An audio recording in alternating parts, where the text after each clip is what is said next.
Let's see what happens here. Okay, so it looks like we've got YouTube starting up. All right, so YouTube is live. And now Amazon is live.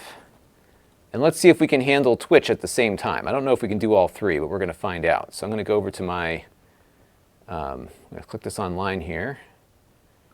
So I haven't done Twitch streaming ever, I don't think. So let's see if this is working. It is live, I think. Oh, look at that. All right, Twitch is working. So the big question is whether or not I can sustain all of these at the same time. That's the big question here. So that will be what we discover in the course of this video, if I can do all three at once. Let me see if I can break out the chat here. Show my... Okay. All right, so in case you're just joining me, we are going to be looking at the Everdrive N8. So I'm excited to do that. We're going to shoot this review. I've been playing with this all night last night, and we're going to use it with my NT Mini right here, because I don't have a Famicom. Now, this is not out yet. I guess they sent me a, whoops, I keep breaking it here. They sent me an early one, so I'm really eager to share that with you. We're going to compare it to the original N8, which is this one. Now, the important thing to note as we're working our way into this is that the this is the Famicom version. There's going to be an like an NES version later. So that's why we're going to use the FPGA console. So that's part one today. And then part two, depending on time, we're going to look at the new, here, I'll just switch cameras here, the new ATEM Mini right here. See? This is, so here's what's cool about this. And we're going to talk more about this as we get into this in a little bit. I'm just going to pull this up on the Amazon chat here. What's neat about this thing is that can I get the overhead view? I probably can get the overhead view. So let's go to 4. I'm going to have to lighten that up a bit. This is a video switcher that costs about the same as what you would spend on like a capture card. So it does 4 HDMI inputs, and then it can stream out like on its own. You don't need any special hardware or anything like that. So this is brand new, and I think this is going to be a very popular device for streamers because you can take it anywhere and stream. So 4 HDMIs in, 1080p 60 I think it supports, so we'll be looking at all of that. I'm probably not going to shoot the review of this today. So what we'll be doing is just kind of, I mean, I haven't taken it out of the box yet, so there's going to be a lot of depth to this, so we're going to have to do a lot of experimentation. So we'll see what time is looking like. But we're going to, though, start with the Everdrives here, because these are ready to be shot. So my process is I get started and do my thing and see if if I feel like I know enough to talk about it and I have a good feel as to how the product will work, then we do the review and then we go from there. So we're going to be shooting the N8 first, and then we're going to move on from there. And let me take some questions here that have come in from some folks. Looks like there's some excitement around the Everdrive N8 Pro, which is great. So I didn't even know this was coming, and it is. So we'll address all of that when we do the review, but I can maybe give you a sneak peek. So let me say hello to some friends who have joined us on the chat. I'm just going to reset my Amazon thing real quick here. So we are now on I'm streaming to 3 different places. We're on Twitch, we are on YouTube, and we're on Amazon, all 3. And I have not used Twitch at all in the past, so this is all new to me with Twitch, and Twitch is like super complicated, at least based on my first look at it. So I've got to work on learning Twitch a little bit better. But I don't do a lot of gaming stuff, but I thought it might be fun to do a little Twitch live stream here. So I just need to let somebody know that I'm doing this. So let me just send a quick email to a friend of mine because he wanted to see me on Twitch. And then we're going to start working on the Everdrive. And what's nice is nobody's here. It's quiet. I can get things done. So let me send a note over to my friend here. And it looks like it's all working. So I am like totally maxing out my connection at the moment. So we'll see if this is going to be sustainable. What I was thinking about doing, so I have a TriCaster And the TriCaster can stream out to as many different sources as you can send it to. So my upstream bandwidth is I have about 12 megabits per second total on a good day. And we are streaming 2,500 megabits per second. Yeah, 2.5 megabits per second to each service. So 2.5 times 3, which means I still have some headroom here. But if like my wife came home and started sending files out or something, forget it. So we'll see how it goes in this experiment. There are services out there that allow you to stream like in an aggregated things like Restream.io. There's a few services out there that do that.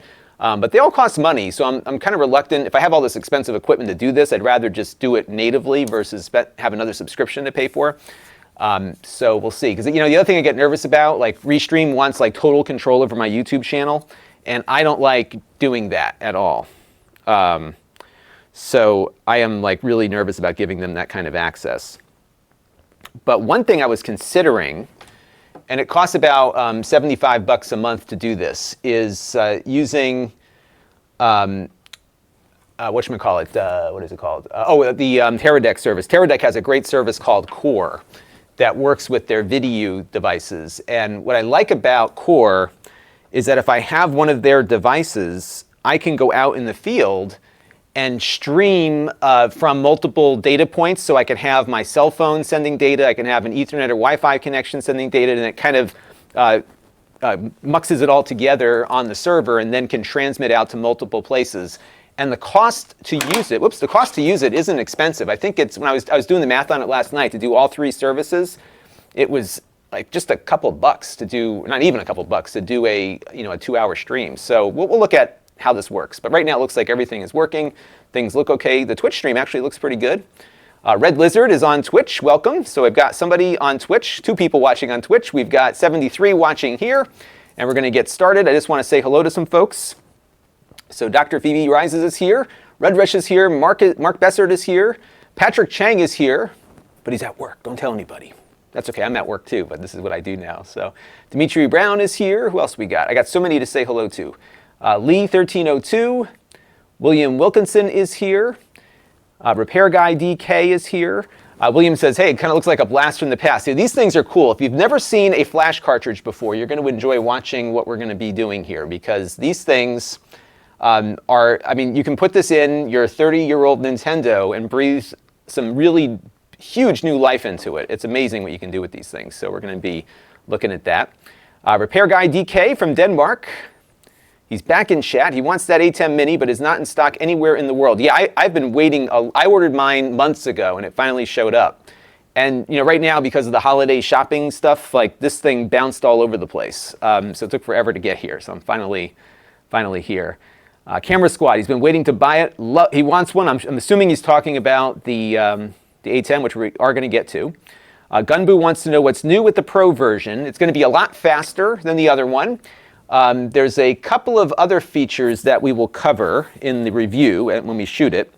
It's going to be faster. It's got a faster FPGA. It's using, I guess there's an ARM chip on here. It's using that to assist in the menu speed. So a lot of the jumping around to different things is going to be faster.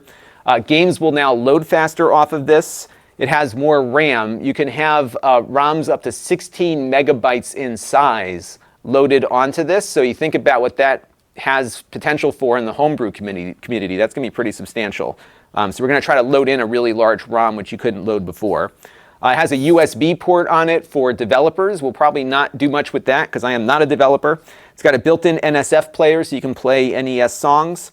And it's got a button here at the top for jumping around. I'll show you.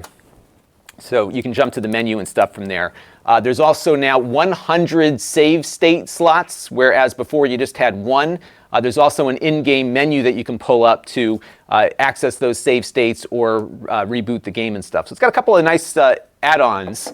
Compatibility, though, I don't think is going to be much better than the old one because they have really been focusing on compatibility on the prior edition, and I think they're going to try to make the old one work as best as it can versus this one, but there are some hardware improvements that this has that the other one won't have. So I think it's really about quality of life, save state slots, that sort of thing. So we'll get into all of that.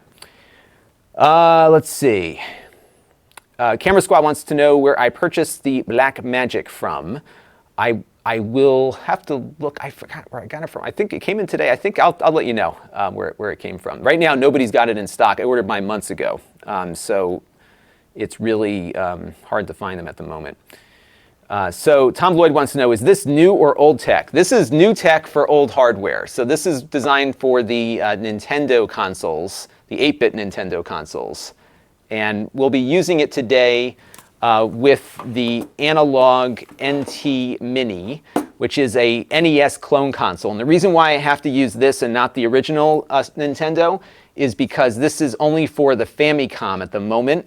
And I don't have a Japanese Famicom, so we can plug it into this device and it will work exactly the same way. This is the most accurate way to replicate a Nintendo ever. So we'll be using this as our device to test all of that in a little bit.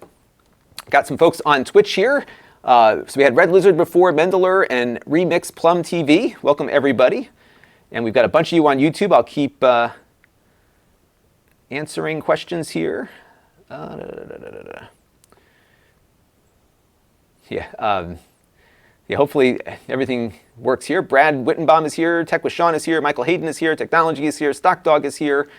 Oh boy, my chat keeps moving around. BB Garnett is here. I don't have a price on the Everdrive yet because they haven't released a price, but I'm guessing it'll be under $200. That's usually, these things are not inexpensive, partly because there's a lot of technology baked into them. So there's an FPGA chip on the Everdrive, believe it or not, a Cyclone 4 now on this one. So it is pretty beefy for what it does. All right. We are ready to go. So Ryan wants to know, am I streaming to Amazon as well? Yes, so we are streaming. I forgot to say where we were streaming to. So we are on YouTube, Amazon Shopping, and Twitch right now. So I'm sending out streams to 3 different places from my TriCaster. And so far, we're maintaining the stream, which is good. Okay. So here's the deal, folks. What I'm going to be doing first is shooting a review of the Everdrive N8 Pro as I sip my coffee here. I may have to take a couple of potty breaks because I'm getting old. And then, by the way, we'll also compare it to the older one here too. So we're going to do that. And then when we're done with that, we're going to play around with the new ATEM Mini and get that kind of figured out. And I doubt we're going to have time for this, but I put it on the title anyhow, as I just got in my new gaming laptop today as well. Lots of great toys for me today. So I'm going to start working on that, but the likelihood is we'll probably get to that on tomorrow, probably tomorrow. So I've got a couple of things tomorrow. So if we do a stream tomorrow, it'll probably be around 3-ish. So I have a meeting in the morning, I've got a call at noon, and then I should be able to do some more stuff there. And by the way, if you're curious as to what the Amazon streaming looks like, in the description down below, I have a link so you can watch me on Amazon if you want. So check it out. I am doing streaming to Amazon now, which has been really fun. And actually what's great, I do videos on Amazon also, and it's such a good fit for what I do because I think I've talked about this, about 80% of my traffic comes from people who are not subscribed, who are just looking for information on products. So this has been a really good fit because people are coming to Amazon, they just want information about the product, they could care less about me, so that's fine. So that's it, that works pretty well. Londog wants to know how I feel about Amazon streaming. I think it's great. You know what's nice? Here's what I love is that, you know, my content is is portable. So I can take this content and put it on Amazon, I can put it on YouTube, I can put it on Twitch, and it works. And anytime I can project further on multiple platforms without having to do any extra stuff, I think it really works well. And when things align properly, it works really well. And I think today's a good day for Twitch because we've got a gaming thing here. We've got a streaming box that we're going to be looking at. So it's good stuff. All right. So we'll take a look at it. Yeah, so Amazon streaming is different than Twitch. It's based around their shopping platform. Although I'm guessing there's probably a lot of, I don't know this, but I'm guessing there's a lot of interchangeability inside the company given that Amazon owns Twitch. So they have all this great streaming technology. And Londog wants to know how to view it on Amazon. So if you go, right now, again, down in the video description, that link will take you into this current stream. But if you go to my Amazon influencer page, which is Lon.TV/Amazon shop, you can follow me there. And I think what happens is that it will it'll bring you to that page, and it'll notify you when I do go live.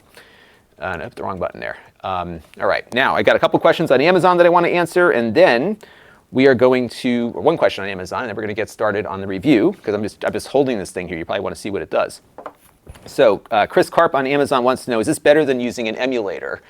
And I think I'm going to cover this when we shoot the review, but the answer is definitely yes, because you can use this on real hardware with ROMs that you would normally run on an emulator, and that's kind of the advantage of it. We have talked a lot about how these new FPGA consoles, including the one we're going to use in the review, have, I think, really, for me, it reinvigorated the desire to get back into retro gaming and computing, because the accuracy is so much better. But if you have original hardware, and if you have a CRT television, taking that old Nintendo or Famicom out of the closet and plugging this into your CRT, you've got a great solution. What's happening too is that these games are so expensive now because they're collector's items that a lot of people aren't going to have the opportunity to play those games on real hardware. But with the flash cartridge, you can definitely do that. All right. And B Tabalba just caught the stream. Yeah, we just started, so you're not missing much yet. Lee1302 wants to know my favorite retro gaming system. I would say probably, I have a lot of favorites at different eras. I would say the Sega Genesis was definitely a favorite. And if you go back and look on my channel, way back, I did a video. So here's what's funny. A lot of people don't know this. When I was a kid, I had a cable access TV show, and I was covering video games for my local cable channel. I didn't get a lot of things shot, but it was a fun little project. And this was right when the Sega Genesis was coming out. And the interview that I posted from that show on my channel is me interviewing somebody from a local game store, and we were talking about the coming of the 16-bit era and everything. It was really cool. So it's pretty neat. So yeah, that was my favorite. But I really liked the 3DO, believe it or not. I had a lot of good memories with that. I was a freshman in college when the price on the 3DO got reasonable, and so we had a lot of fun playing with that console back in '94 because it was so much better than anything else that was out there. So it was really, really good stuff. Someone on Amazon's asking, who was just on the YouTube stream and switched over to Amazon, what do you need to stream on Amazon? Actually, you don't need anything special. I'm just doing RTMP right now. I don't know how you get into it. So you may have to reach out to their streaming department. If you go to Amazon Live and send them an email, they can probably let you know what the steps are.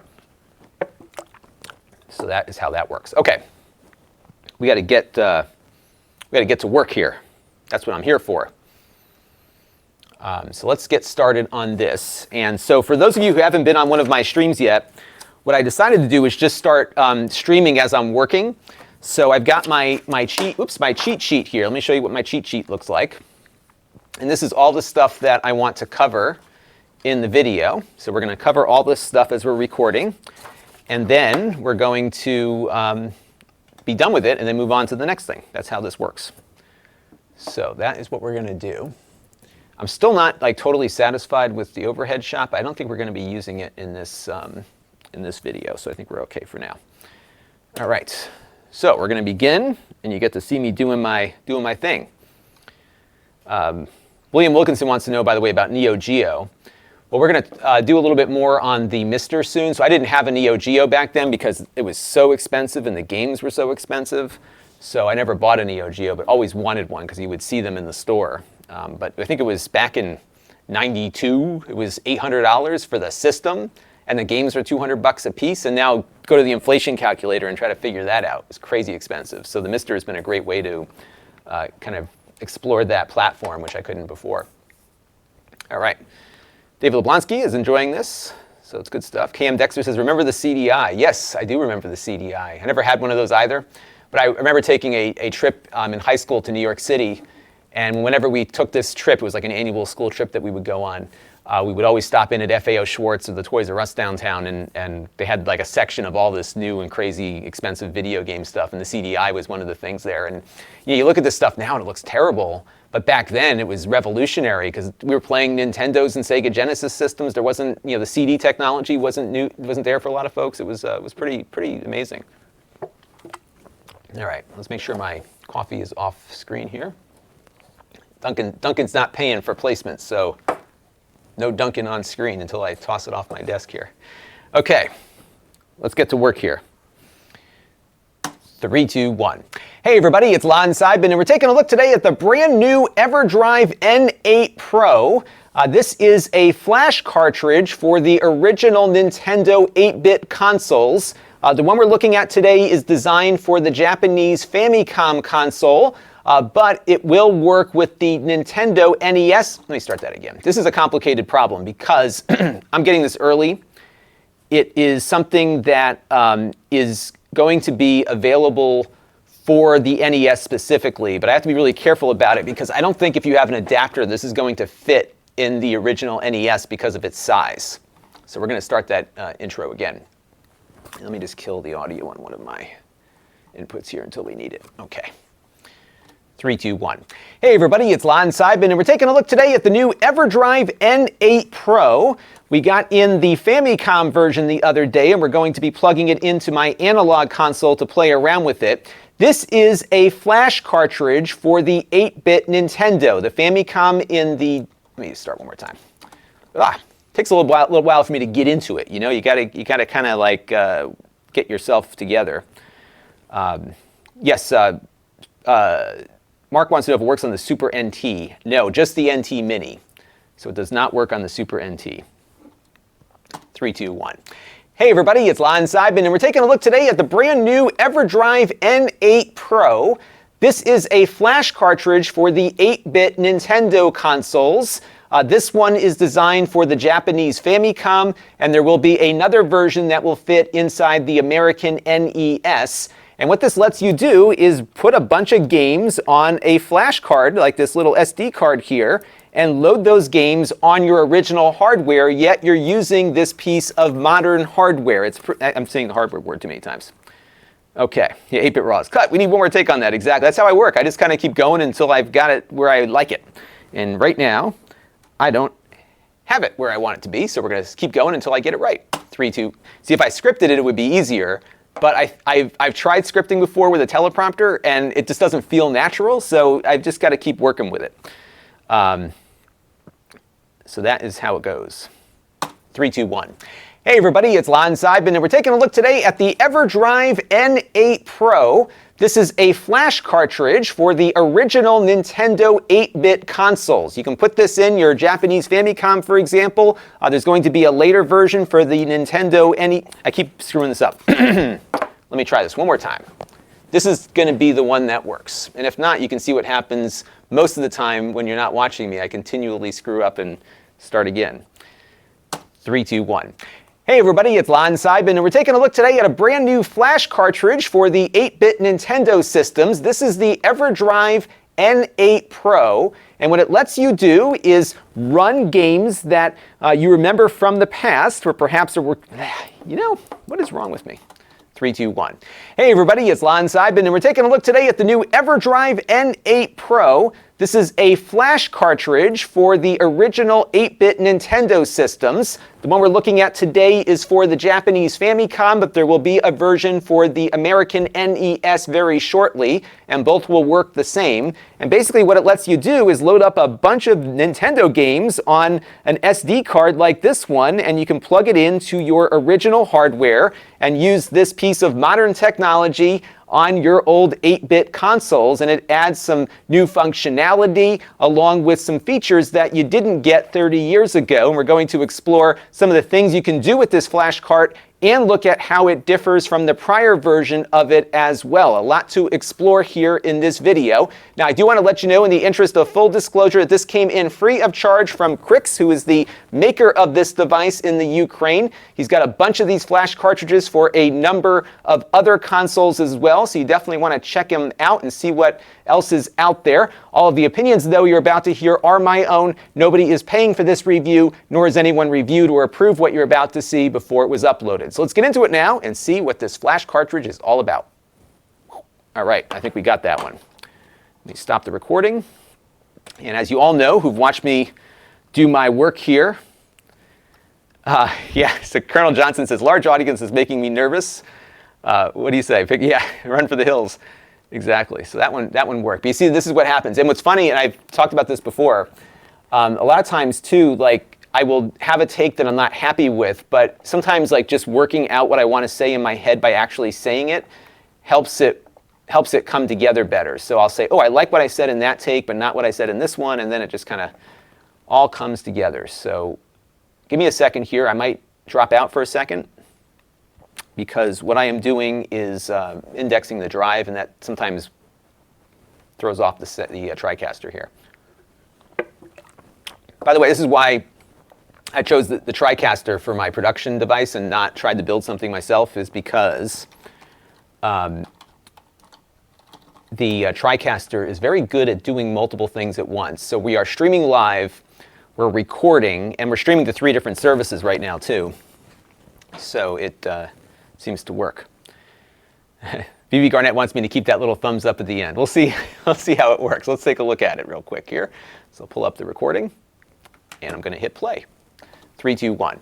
Hey everybody, it's Lon.TV, and we're taking a look today at the new Everdrive N8 Pro. This is a flash cartridge for the original 8-bit Nintendo systems. The one we're looking at today is for the Japanese Famicom, but there will be a version for the American NES very shortly, and both will work the same. And basically what it lets you do is load up a bunch of Nintendo games on an SD card like this one, and you can plug it into your original hardware and use this piece of modern technology on your old 8-bit consoles, and it adds some new functionality along with some features that you didn't get 30 years ago. And we're going to explore some of the things you can do with this flash cart and look at how it differs from the prior version of it as well. A lot to explore here in this video. Now, I do want to let you know, in the interest of full disclosure, that this came in free of charge from Crix, who is the maker of this device in the Ukraine. He's got a bunch of these flash cartridges for a number of other consoles as well, so you definitely want to check him out and see what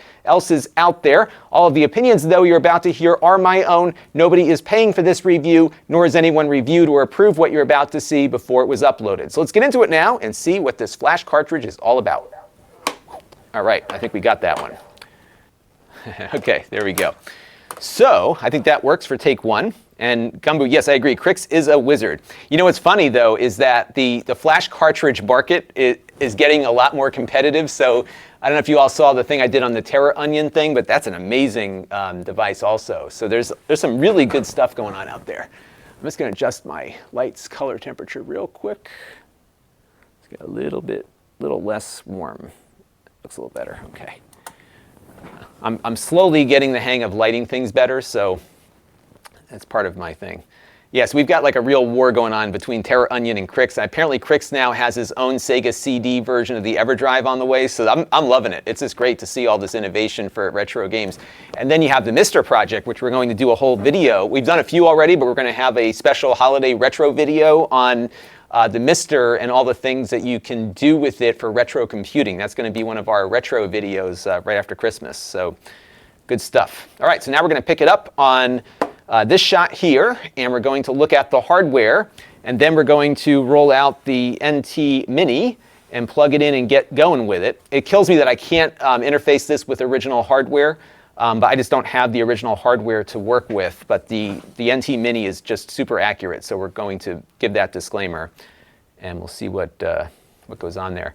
David Yablonsky says, my mic pack looks like a beeper. I used to have a beeper when I was a kid, not because I was doing anything bad, but so I worked for my family business, and this was before cell phones were pocketable. And when I was in college, if there was a problem at the office, computer problem, I was about 20 minutes away, so I would get paged and have to go and find a phone and call them. So I had a pager for a long time. Okay. Yes, Shaggy Dog. Yep, Sega CD is working on the Mister now as well, definitely. So it's amazing what they've been able to do with that. Okay, folks, let's get to the next shot. We're going to talk about the hardware. I will say that I am very pleased with the molding on this case, on the cartridge. Feels awesome. Like it feels like super high quality.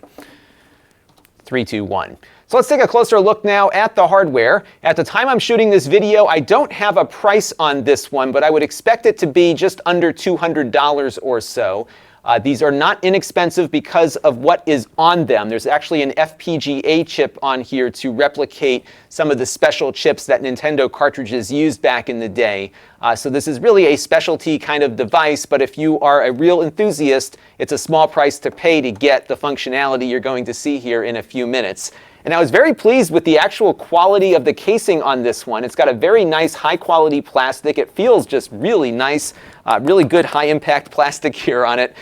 Also, I was pleased with how easy it is to get the SD card in and out. It really just pops in and clicks in without having to go deep under the case to get it in place there. So altogether, it felt really nice. Now, this is the version for the Famicom, the Japanese version of the NES. They will also later release one designed for the NES. This is the old version that we're going to compare it to in a little bit. So if you are planning to use this on an NES, I would hold off until that one is released. The functionality is going to be the same.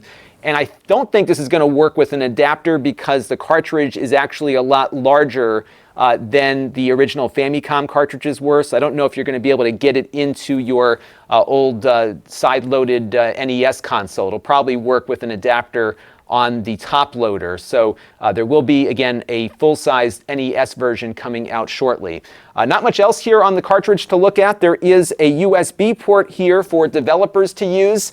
So if you are designing your own homebrew NES games or Famicom games, you can actually address the cartridge without having to pull it out of the console and copy ROMs back and forth. We're not going to cover that in this video, but if you're interested in that feature, I can try to find a developer to bring on to walk us through some of the things you can do with this. There is a bunch of code up on GitHub now to help you use that port, so that's going to be something I'm excited to see people working with in the near future. There's also a button here. This button will switch out Famicom Disk System games. We'll explore that feature in a few minutes, or at least look at how it runs those games. But you can also use this to pull up the in-game menu, which is another new feature of the N8 that we will be looking at once we plug it into our console to start experimenting with it. So today what we're going to do is pop it into my analog NT Mini console. I'm going to stop there because I want to bring in the NT Mini and show people what it is. 8-Bit Raw wanted to know what happened to my Famicom. Didn't I have one for a prior video? Actually, I don't have a Famicom. I was actually trying to get one, but I couldn't find one. You know, the other problem is they're RF only, and getting it is just going to be a nightmare to get it to work. I do have an original NES. In fact, I have two of them because I have one from when I was a kid, and then my wife had one, and now I have two. So it just won't fit in my NES, which is why we're not going to do that today. One Man Show wants to know what I do with the bad takes. Do I immediately delete them? No, actually what I do with the bad takes is I hold on to them until after I am done with the final edit, and then I discard all the raw footage. And I found in the past that sometimes a bad take will have a good portion, so I'll pull that out and kind of stick it into the main video. So that is something that I do from time to time. Now what I want to do is just play this back because I want to hear whether or not this makes sense. One of the things that I'm really mindful of in my videos is not trying to waste people's time. So if I'm saying things that are just not necessary, I often will go back and do another take just to see if it's, if it's needed. So, because we're looking at 2 minutes and 36 seconds here. So that's a good length of time. Granted, there's some hardware to talk about, but we'll see. Yeah, Colonel Johnson, unfortunately, no 10-year blooper reel. I'm sure there'll be a lot of them. Although sometimes I get frustrated and use words that you can't say on any of the 3 platforms I'm streaming to at the moment, so, or at least won't be monetized. So, all right, let me just turn my TV back on here, and we're going to play back this clip. And go to DDR2. Here we go. 3, 2, 1. So let's take a closer look now at the hardware. At the time I'm shooting this video, I don't have a price on this one, but I would expect it to be just under $200 or so. These are not inexpensive because of what is on them. There's actually an FPGA chip on here to replicate some of the special chips that Nintendo cartridges used back in the day. So this is really a specialty kind of device, but if you are a real enthusiast, it's a small price to pay to get the functionality you're going to see here in a few minutes. And I was very pleased with the actual quality of the casing on this one. It's got a very nice high quality plastic. It feels just really nice, really good high impact plastic here on it. Also, I was pleased with how easy it is to get the SD card in and out. It really just pops in and clicks in without having to go deep under the case to get it in place there. So altogether it felt well, you know, it's funny, somebody on Twitch actually found a different place where there is a price. It's $169. So let me see if I can fix that without having to redo this whole thing. Hang on. 3, 2, 1. So let's take a closer look now at the hardware. At the time I'm shooting this video, I don't have a price on. Let's take a closer look now at the hardware. At the time I'm shooting this video, I don't have a price on this one, but I would expect it to be just under $200 or so. 3, 2, 1. So let's take a closer look now at the hardware. At the time I'm shooting this video, I don't have a. I think what I can do. You know what I'm going to do?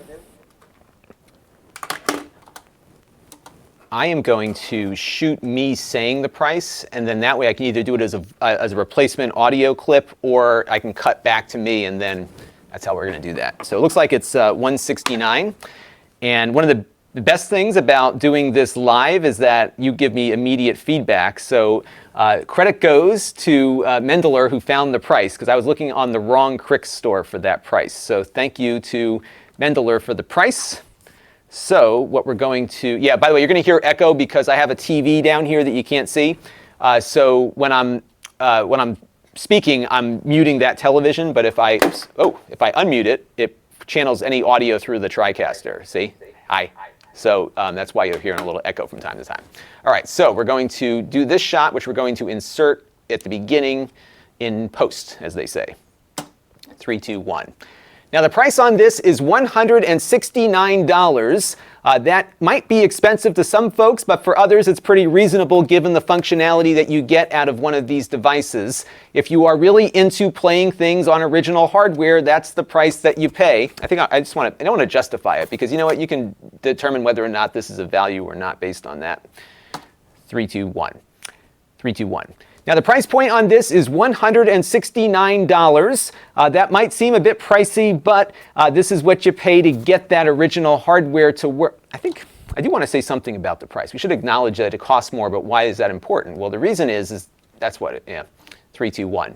Now the price point on this is $169. That might be a lot for casual players, but I think for folks that really want to get this experience, you are going to get a lot of functionality for the price point here, and we're going to be, I think that's just too much. 3, 2, 1. Now the price point on this is $169 at the time I'm recording this video. This is pretty much in line with what you would pay for similar flash cartridges from Cricks and others. Let me see here. I just want to play that part back and see what comes after that. Give me 1 second, folks. You're going to hear some echo here. Price on this one, but I would expect it to be just under $200 or so. These are not inexpensive because of... It's perfect. So I talk about that already. So what we're going to do... Hey, Morgan. Morgan's here. Welcome. So I think what we're going to do is just say the price, and then we'll cut back. That's how we're going to do it. 3, 2, 1. Now the price on this is $169. I think I'm going to do a little bit more because I don't want to, because otherwise I'm on like too short. It was only like 3 seconds. 3, 2, 1. Now the price tag on this one, 3, 2, 1. Now the price tag on this one will certainly cost more than your retro, what do they call those things? The Nintendo Mini? Yeah, 3, 2, 1. Now the price tag on this will cost more than your NES Mini, $169. I'm going to do it one more time. 3, 2, 1. Now the price tag on this will certainly be a lot more than your NES Mini or something like that. $169 is what it's selling for at the moment. I think that will work. So, now I do need to say it, Tom, because I need a point for editing. So whenever I start recording, I just do a countdown so that we have some extra pre-roll if we need it for transitions and that sort of thing. So otherwise, I'm just staring blankly at the screen, and my editor is looking for that thing there. So I learned that from a friend of mine that was a TV reporter, and it just becomes habit. I just do the 3, 2, 1 every time. So you all can make memes or whatever else works for that. All right, but it was good though because we had somebody note on Twitch that we had a price that we didn't have somewhere else, so that was good. Okay, and yes, the repair guide too, that does help reset the mind too. You're absolutely right about that. All right, so let's go back and play the rest of that clip. 3, 2, 1. Is worse. I don't know if you're going to be able to get it into your old pops in and clicks in without having to go deep under there on it. Also, I was pleased with how easy it is to get the SD card in and out.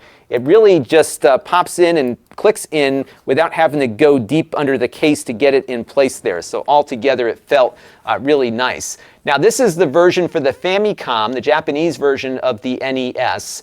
They will also later release one designed for the NES. This is the old version that we're going to compare it to in a little bit. So if you are planning to use this on an NES, I would hold off until that one is released. The functionality is going to be the same. And I don't think this is going to work with an adapter because the cartridge is actually a lot larger than the original Famicom cartridges were. So I don't know if you're going to be able to get it into your old side-loaded NES console. It'll probably work with an adapter on the top loader. So there will be, again, a full-sized NES version coming out shortly. Not much else here on the cartridge to look at. There is a USB port here for developers to use. So if you are designing your own homebrew NES games or Famicom games, you can actually address the cartridge without having to pull it out of the console and copy ROMs back and forth. We're not going to cover that in this video, but if you're interested in that feature, I can try to find a developer to bring on to walk us through some of the things you can do with this. There is a bunch of code up on GitHub now to help you use that port, so that's going to be something I'm excited to see people working with in the near future. There's also a button here. This button will switch out Famicom Disk System games. We'll explore that feature in a few minutes, or at least look at how it runs those games. But you can also use this to pull up the in-game menu, which is another new feature of the N8 that we will be looking at once we plug it into our console to start experimenting with it. So today what we're going to do is pop it into my analog NT mini console. I'm going to see where that ends. Hang on a second here. New feature of the N8 that we will be looking at once we plug it into our console to start experimenting with it. So today what we're going to do is pop it into my analog NT mini console. Okay, I think we can safely cut there. So let's get the camera repositioned here and get ready for the next take. So now we're going to get things going. And I had a question from One Man Show about my work day. So he's wondering, how do I determine how many hours to work? You know, it's funny, when I first went full time, I was really like, I was totally focused on trying to make sure I work at least 40 hours a week.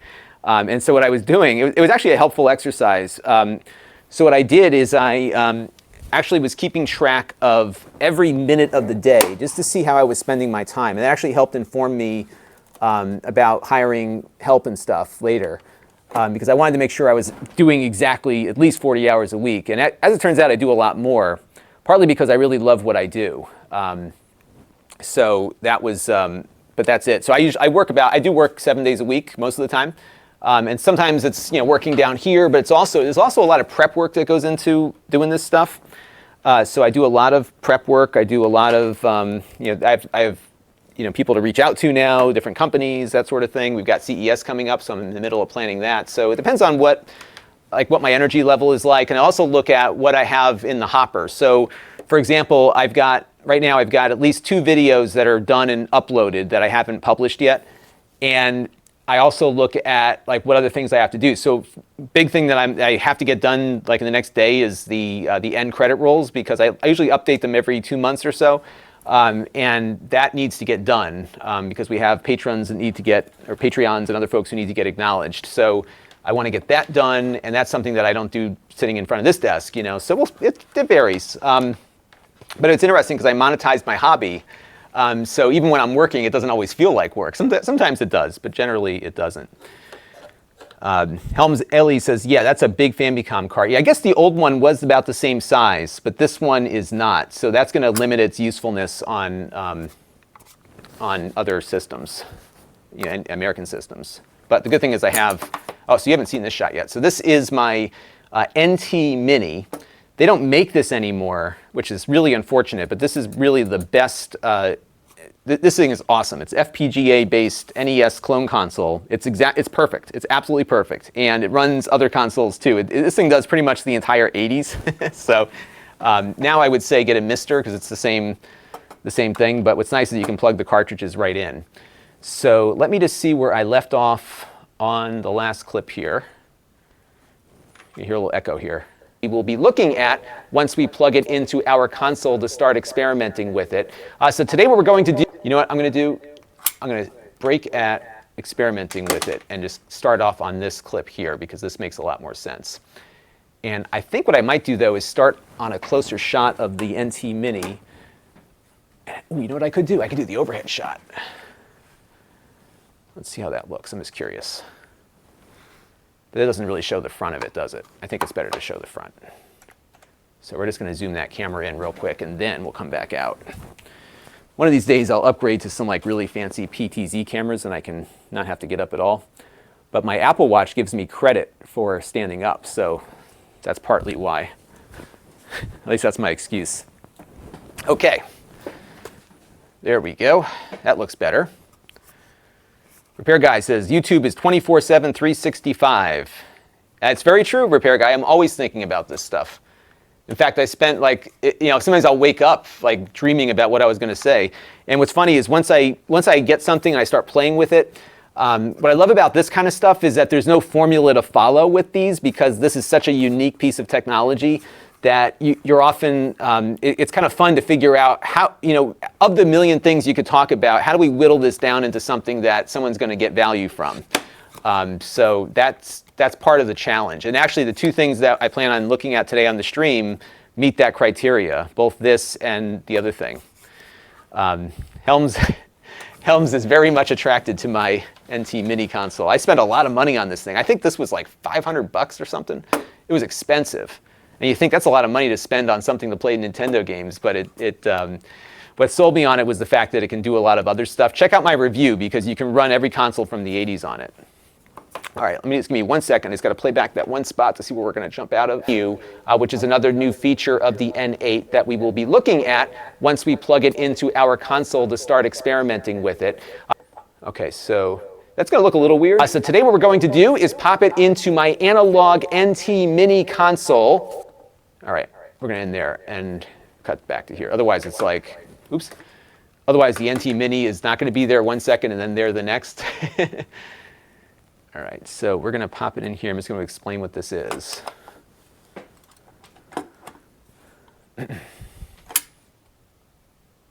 Three, two, one. And this is a super accurate 3, 2, 1. And this is a super accurate clone console of the original Nintendo and Famicom. It works with the original cartridges. It is based on a field programmable gate array processor, so it's mimicking all of the logic and timings of the original hardware. For all intents and purposes, this is as good as a real 8-bit Nintendo, except we're able to get high-quality HD video out of it.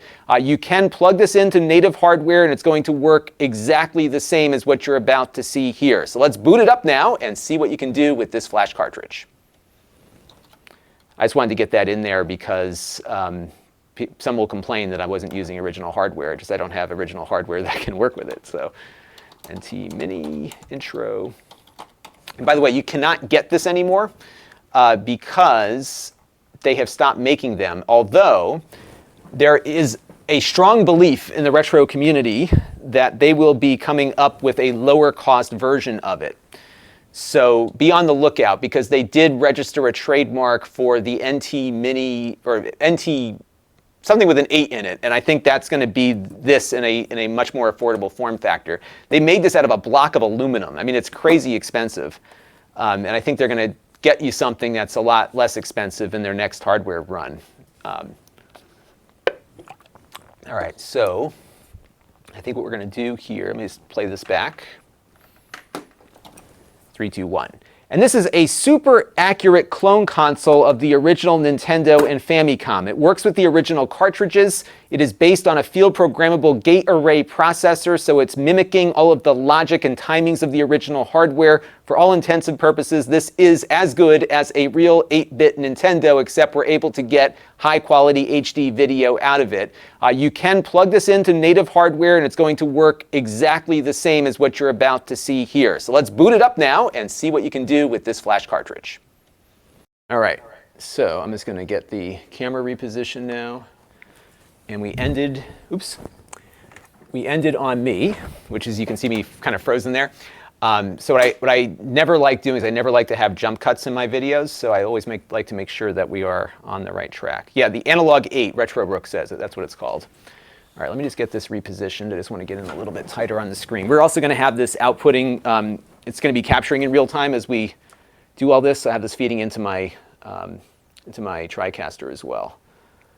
So I'm probably going to move my laptop over a little bit. And so far, it looks like the stream is holding up, even though we're going to 3 different places. So it looks like I can make this work without having to invest in additional hardware or software. So that's good. I think I'm going to move it just a little bit. I've been having a really hard time with this shot lately, and I don't know what it is. I think what's happening is that vertical line from my overhead rig's stand is throwing me off. And I'm not an artist by any stretch. I just know when stuff is not feeling right. So I'm going to take a poll. How do you all feel about this shot right now? Is this okay for you?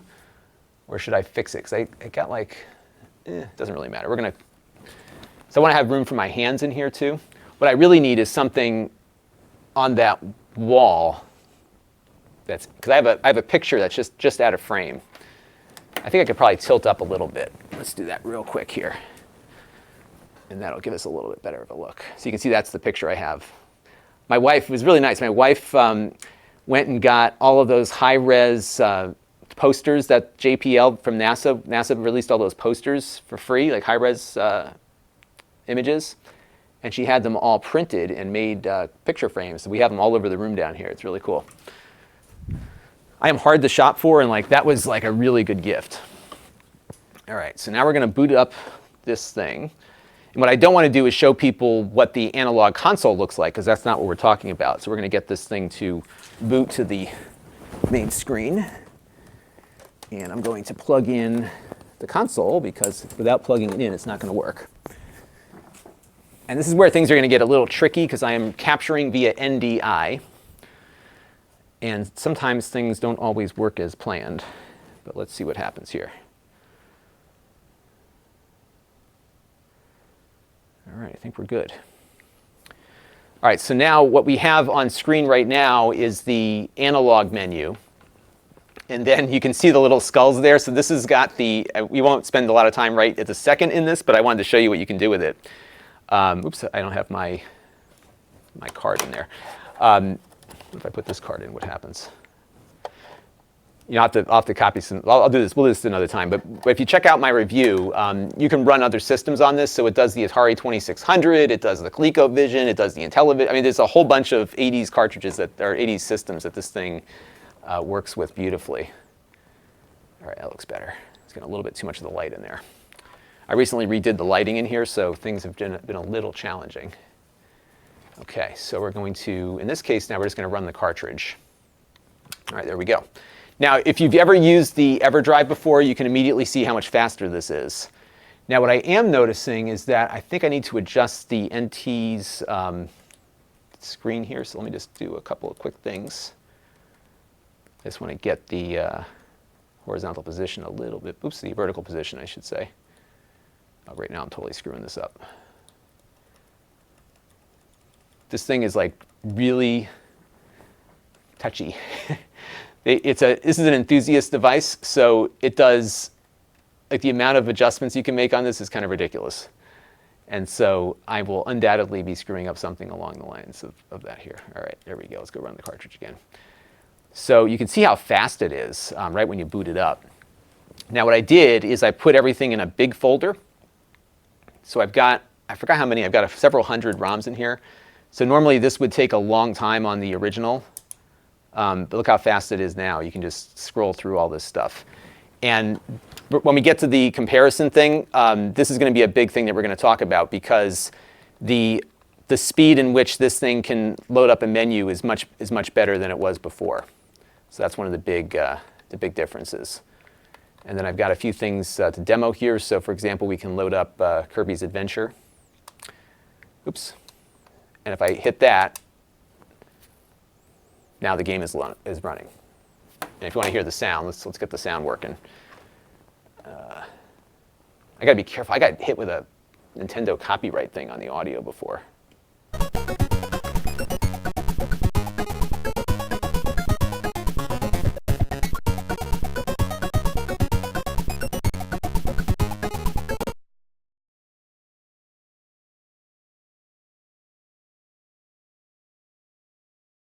So you have 99, you have 99 save slots now. So that's pretty cool, and you can exit the game and jump out. So that works. And I just want to try there's a couple other things that I wanted to try here real quick before we jump into stuff. There's also a built-in music player. So these are 2 tracks that are using special chips. So listen to this.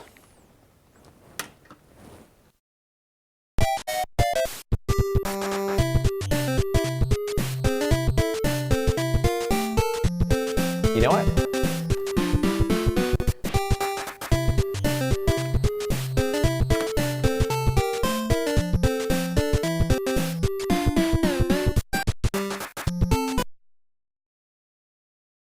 I'm not sure that's how it's supposed to sound. Let me go pull up the other one here. I played these on my computer and it sounded a little bit different. Let's see what this one sounds like.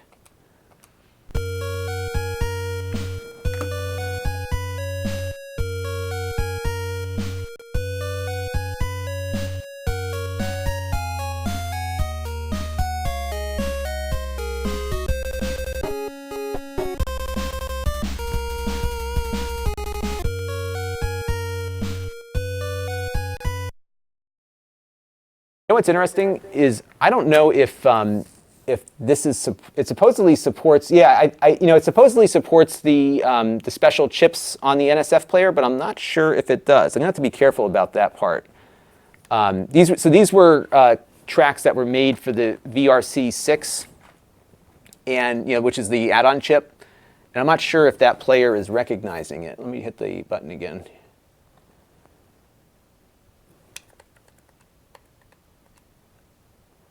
Yeah, I'm not sure if it knows to use that chip. That could be what's going on. It does support so it does support console audio though, or chip cartridge audio. So for example, if I go back to the demo here, listen to this one. This game is this is amazing. And I'm going to skip to my save state here. So I have a save state already in place.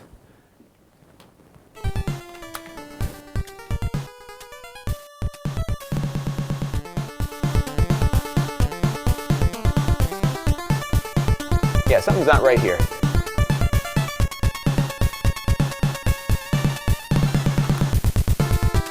Yeah, something's off. Hang on a second.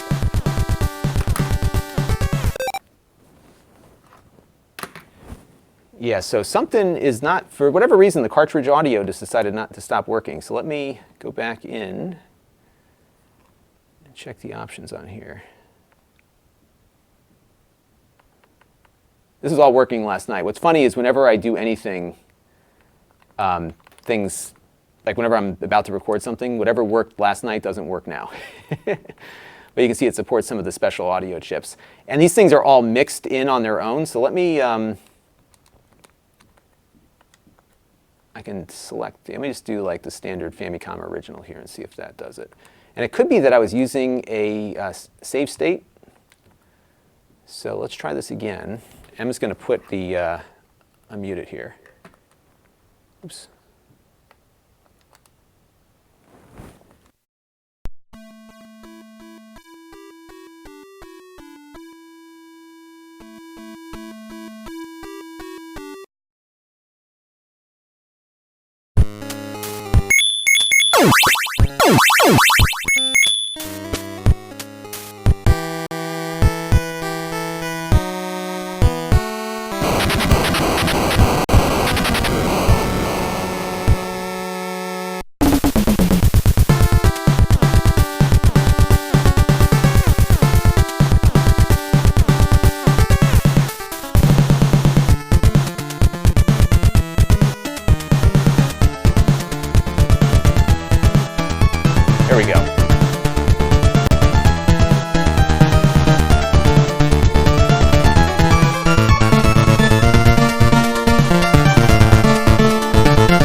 So you know what I did? I did not. So I didn't actually save my settings from last night, and that's why it stopped working. So let's save that now on the analog console. All right, so let's try this now.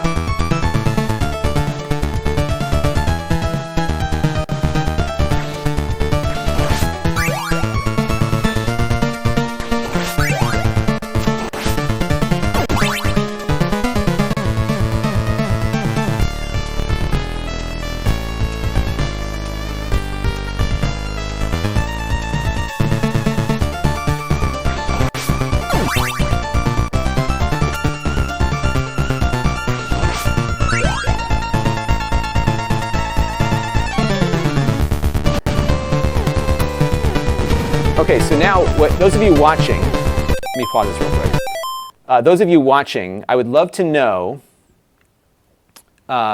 if this is close to how it's supposed to sound. I've been playing it on my Mister, so I didn't have a Famicom as a kid either, because I'm in the US. So I think it's pretty close now. It does sound different on my Mister, but you know, the other challenge here is that we have all these different audio settings to adjust to. This is the one area of the review that I'm most concerned about, because I want to make sure the audio is somewhat close to what it's supposed to sound like. And in my particular setup here, I've got a number of audio settings to adjust. So we have the audio on the console here, which, as someone correctly points out, that your cartridge audio volume is not something you would set normally on a native piece of hardware, which is very true. So I was going to kind of put it up to halfway, maybe. So you have to mix in the cartridge audio with what the system is generating. You know, it's mixing it all together. So yeah, it's probably all about the levels. So we have a level setting here. And let me just get it down a little bit. Maybe I'll put it at 50. And I'll make sure I save it. And then we have the cartridge setting, which is different. So if I go into the cartridge menu, I got to exit the game and go over to options. And we go to audio balance. So I have it at the Famicom original. But look what it does with like these two chips. Like there's 105%, 150%. And then I can select like the NES 47K mod or the Famicom AV. So I don't know what one is supposed to be. That's the challenge. So, and actually, on original hardware, it would vary also, right? So those are the kind of things to deal with there. So I'm going to probably leave it on this one. And let me jump back out. Now, what the cartridge will do, unlike the analog console, is actually save my settings when I leave. So let's back out of this. Oops. And then I'm going to leave the menu here. And what you'll see is the light will blink here, because it'll actually write back out. And let's load up that again. Actually, well, let's go load the NES music here and see if it sounds better now. Because, let me mute myself here.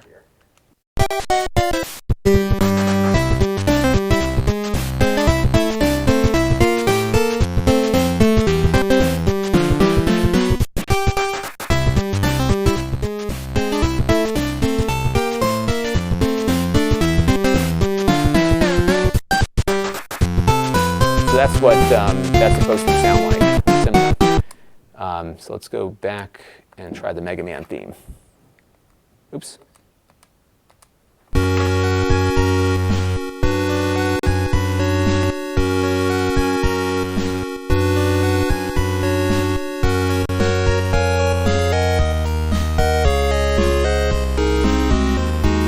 I'll be right back. You can enjoy the tunes while I'm taking a quick break here.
All right, I'm back. It was supposed to be, oops.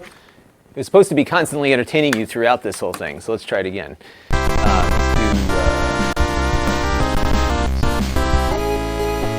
Just want to see if I can get more to play here. 'Cause there's like more songs on this than, let's see, what's going on here? There we go.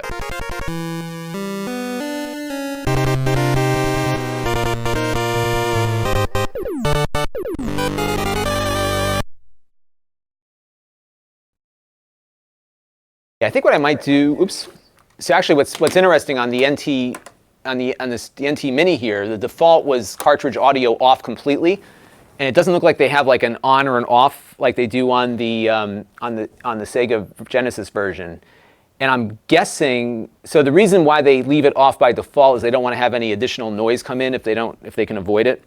So that's probably part of what they're doing there. This sounds pretty cool. And what this is, the music that's playing here, if you're hearing anything, it's not playing at the moment. It's supposed to start. There we go.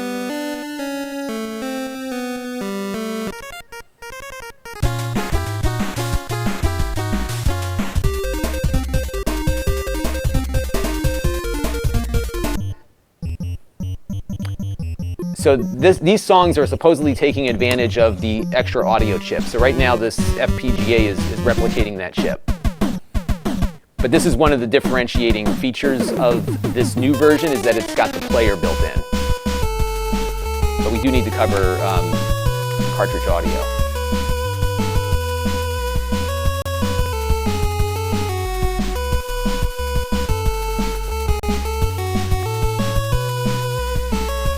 I think we're good to go here. So what we're going to do, we're going to cover the basics first, and I'm going to turn off the game audio for the basics because Nintendo is still coming after people on audio, and it just drives me crazy. So we're going to just go and demo the basic functionality, and then we'll get into the other stuff. All right, so, oops. That's dangerous. You can actually delete the file here if you wanted to. I don't want to do that. And what's funny too is the button controls are the reverse of the NT Mini, which is kind of funny. So when I hit the wrong button, it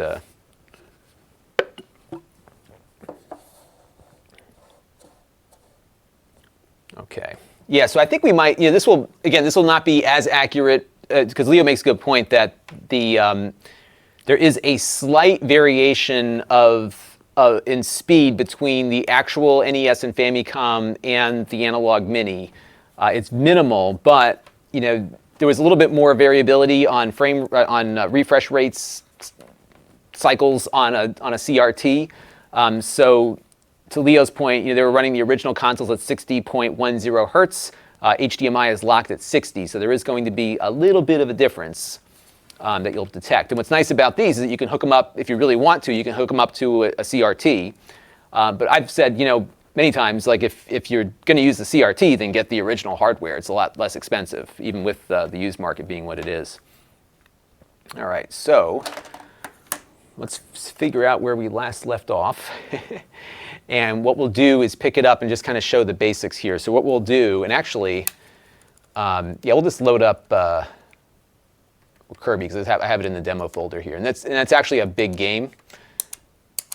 So what I think I'm going to do real quick here is shoot a little B-roll, because I want to do a comparison between this cartridge and the old one. So this will just be helpful to have this now. So let me just hit record. And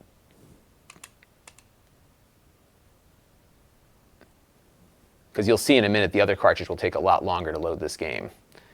So we're going to just grab that clip real quick and add that to the B-roll mix.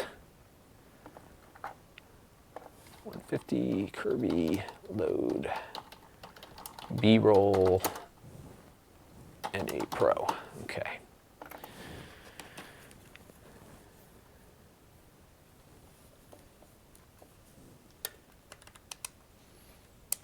All right, so let's go back out of this.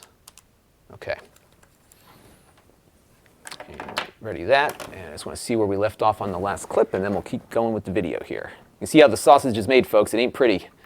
This flash cartridge. Okay.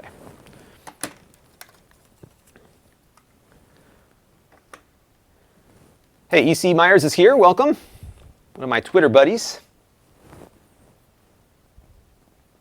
And EC says you can probably reverse the button. Yeah, I think you can do some customization. In fact, I figured out last night I can customize the menu by hitting select and start together. I didn't mean to do that on purpose, but I ended up doing it. All right, so the first thing we're going to do is do the basic feature sets. We're going to walk through loading a game, playing a game. We're going to look at the in-game menu, and we're going to look at save states and cheats. And that reminds me, because I want to demo a cheat, so we need to find a cheat for something. Let me do a Contra cheat. That might be kind of fun. So let me just look up a Contra Game Genie code. So this supports Game Genie codes as well. Oh, some good ones in here too. All right, cool. So I've got a bunch here that I just looked up. So when we get to the cheat section, we'll load in a bunch and try that. So they have one where like you can start every new life with a machine gun, for example, which you don't do in the regular game. So that'll be kind of fun to mess around with that. Okay. Hopefully you all are enjoying this. As you can see, it doesn't always flow as quickly as the final product does, right? It's all part of the fun. Okay, so let me get that queued up, and we are ready to go. 3, 2, 1. All right, so we have the cartridge booted up, and on a regular Nintendo console, this is what you'll see. I think I should probably explain to people what you need to do first. That's probably important. 3, 2, 1. All right, so we've got our cartridge now booted up, and before we started the video, I did load up a bunch of ROMs on this SD card so we can have everything ready to go. There is one little thing you have to do initially, which is download the latest version of the operating system for the cartridge, place it on the card, and then boot it up, and then you'll be able to get to this menu. We're going to cover some of the differences between this cartridge and the old one in a few minutes, but the big thing here is that the menus are a lot faster than they were before. So if you jump into this big folder, for example, where we have hundreds of ROMs loaded up, it's really quick to jump back and forth through it. And in a few minutes, you'll see that that's going to be a lot faster than the old version of the Everdrive cartridge. Now to load a game, you go into its folder. So we'll go into the demo folder here, and we'll load up Kirby's Adventure, for example, and that is it. You can get into it and start playing a game whenever you want. There's an on-screen menu that's now available on the cartridge as well. So rather than having to reset the system, you can just go and pull up that menu and go to Exit Game, and it will bring you back out to the front screen. And that's the basic core functionality of a flash cartridge, to be able to very quickly load up ROMs on a single device from an SD card. What'd you all think of that? I think that was okay, right?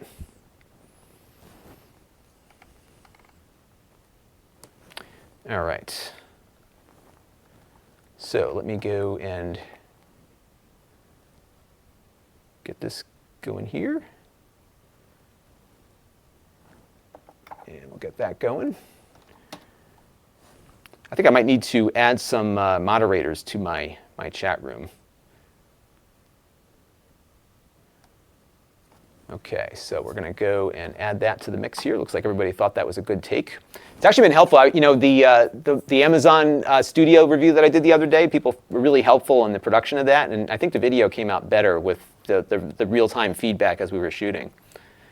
So that's good stuff. All right, so we're going to say basic functionality for this clip. This is clip 104. Basic functionality. All right. So I'm just going to play this back, everybody, then we'll move on to the next component, which is going to be the save state feature, which is something unique to this, or not unique to this particular flash cartridge, but a unique feature of flash cartridges. But let's play back the last clip and make sure we've got a good take here. 3, 2, 1. All right, so we've got our cartridge now booted up, and before we started the video, I did load up a bunch of ROMs on this SD card so we can have everything ready to go. There is one little thing you have to do initially, which is download the latest version of the operating system for the cartridge, place it on the card, and then boot it up, and then you'll be able to get to this menu.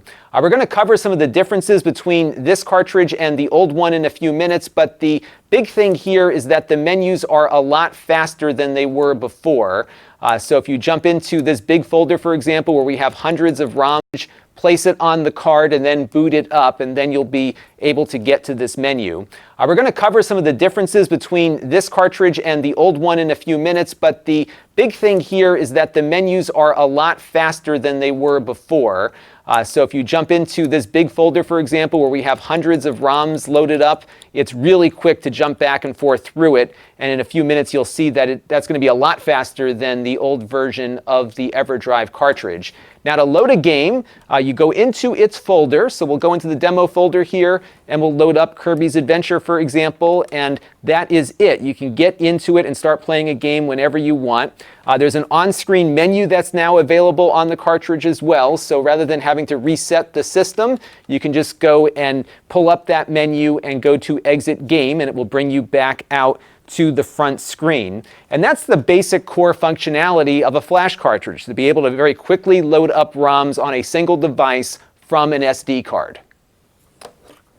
All right, I think that works. So now we're going to demo save states, which is very helpful for...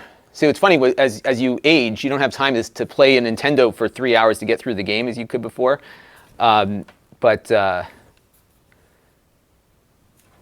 we're going to...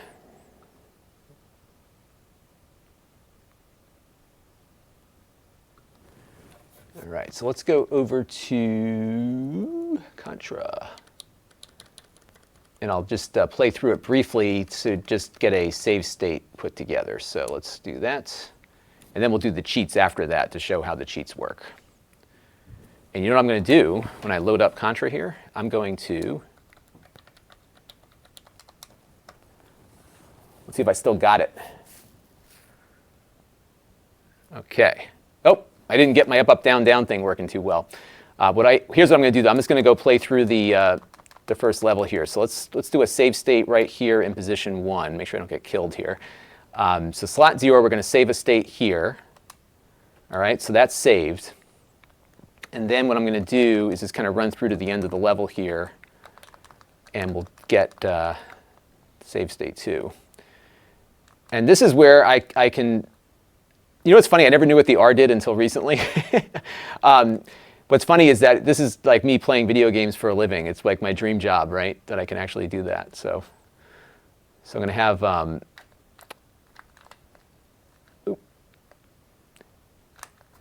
used to be much better at this game.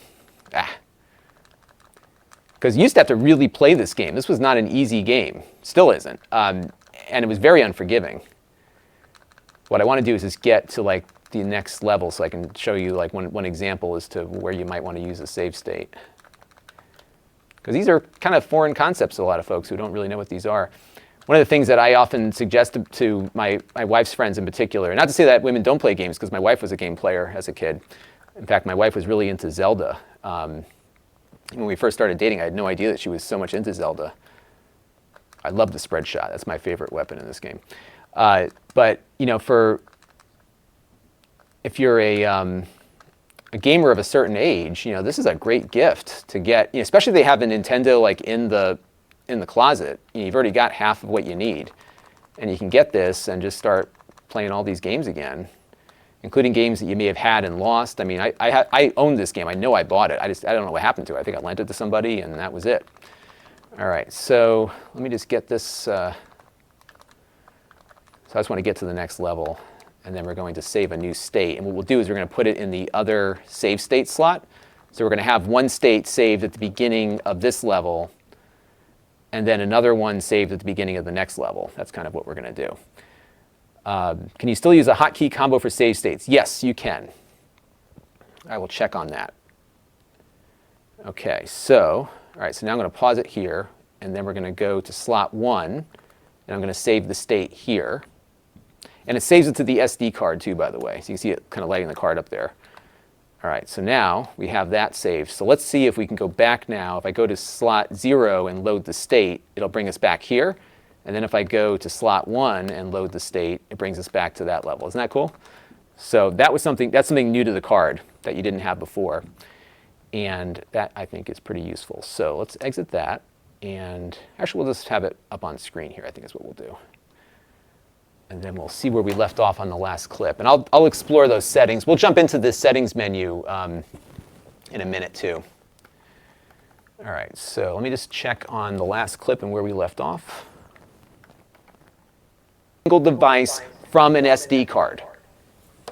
You can just go and pull up that menu and go to Exit Game, and it will bring you back out to the front screen. And that's the basic core functionality of a flash cartridge, to be able to very quickly load up ROMs on a single device from an SD card.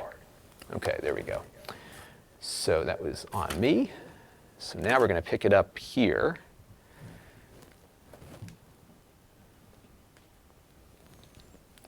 And Helms Ali says, you don't need the 30 life code with save states. I would still probably use it because, all the restrictions on continues are still there.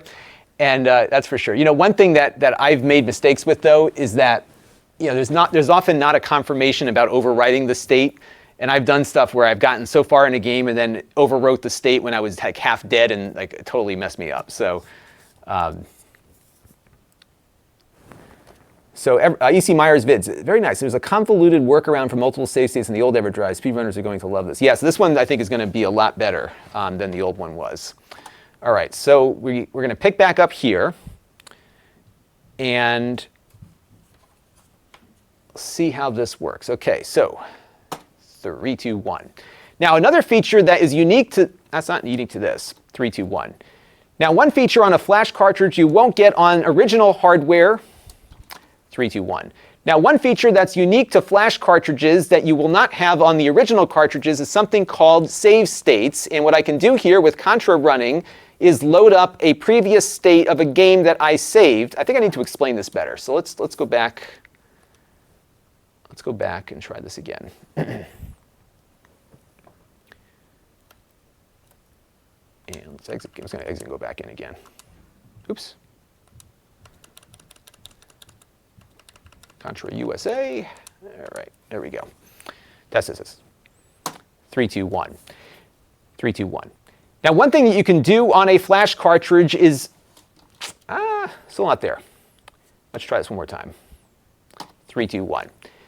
Now, one thing that you can do on a flash cartridge that you can't do on an original cartridge is save your state. So what we've got running right now is Contra just kind of in its attract mode, but I was playing Contra earlier and I saved my position in the game. And what we can do is jump to those positions anytime we want. So if I pull up the in-game menu here and go over to load state, what will happen is I will be brought to right the spot. I totally messed up that VO. Let me just reset the game here real quick. One more time. Yeah, this is $170 right now. And then there's I think it's a little bit in shipping. It'll be available on Amazon eventually. He's got all of his other flash cartridges on Amazon.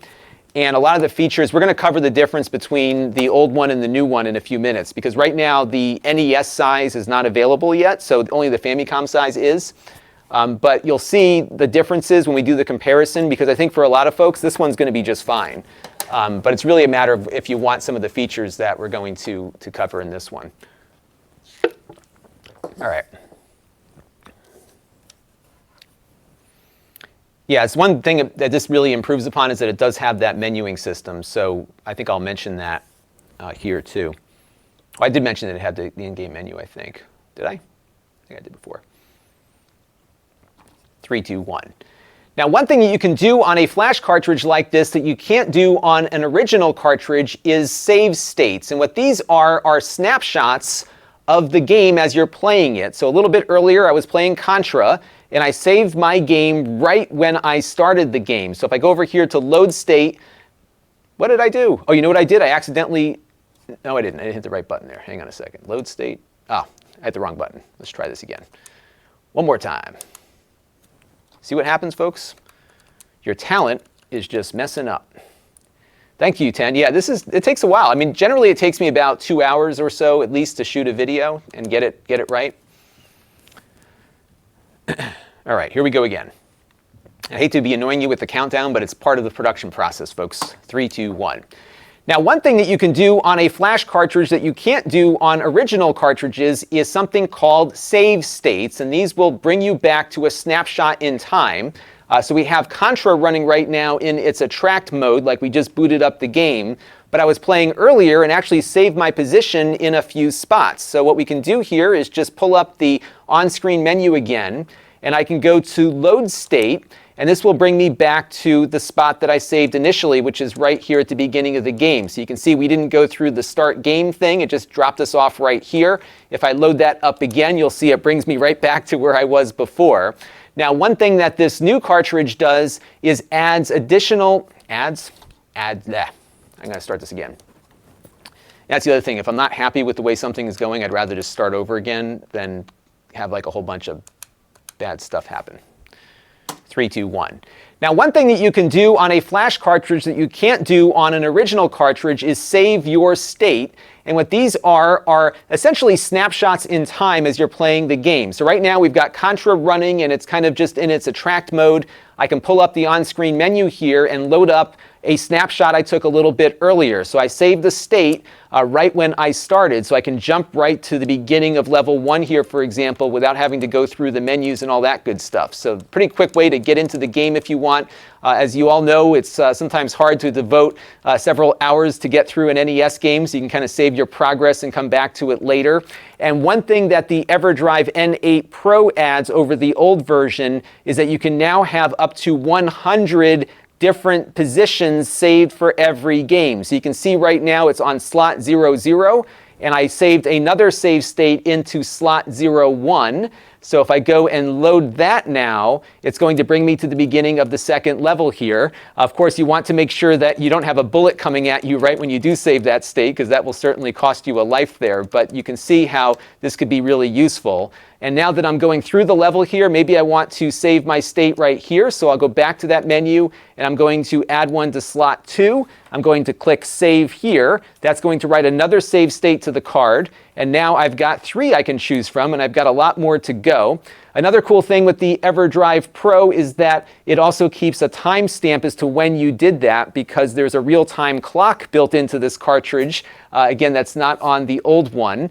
So you can see when you made that save state to make sure you've got the one that you want to go to. And then if I wanted to go back to the beginning one, I can just load that one up there, or I can go back to save state 2 and load that, and you get an idea as to how this works. And it's really neat to be able to do this on original hardware as well, and be able to get some functions that you might experience on modern hardware on something that is now 3 decades old. All right, let me see how that looks. I felt like I was jumping around a little bit, but let's try this real quick here and see how this came out. So 105, save states. 3, 2, 1. Now, one thing that you can do on a flash cartridge that you can't do on an original cartridge is save your state. And what these are essentially snapshots in time as you're playing the game. So right now we've got Contra running and it's kind of just in its attract mode. I can pull up the on-screen menu here and load up a snapshot I took a little bit earlier. So I saved the state right when I started, so I can jump right to the beginning of level 1 here, for example, without having to go through the menus and all that good stuff. So pretty quick way to get into the game if you want. As you all know, it's sometimes hard to devote several hours to get through an NES game, so you can kind of save your progress and come back to it later. And one thing that the Everdrive N8 Pro adds over the old version is that you can now have up to 100 different positions saved for every game. So you can see right now it's on slot 00, and I saved another save state into slot 01. So if I go and load that now, it's going to bring me to the beginning of the second level here. Of course, you want to make sure that you don't have a bullet coming at you right when you do save that state, because that will certainly cost you a life there. But you can see how this could be really useful. And now that I'm going through the level here, maybe I want to save my state right here. So I'll go back to that menu, and I'm going to add one to slot 2. I'm going to click Save here. That's going to write another save state to the card. And now I've got 3 I can choose from, and I've got a lot more to go.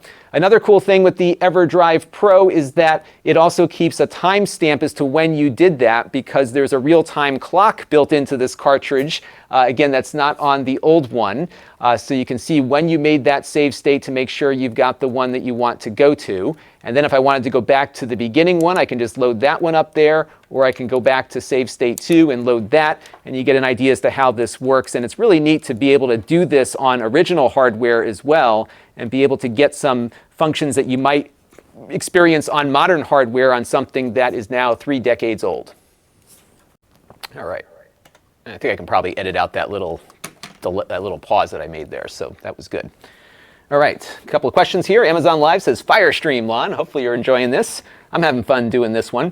Modern day family man, loves seeing the production stuff. He wants to know how I am recording multiple cameras and screens. So I use something called a TriCaster, which is a production video device. I bought this about 5 years ago, and I'm due to buy another one, actually. I'm about to upgrade it. And what this does is it's a real-time production tool that is essentially an appliance to do video production. So I have multiple cameras plugged into it.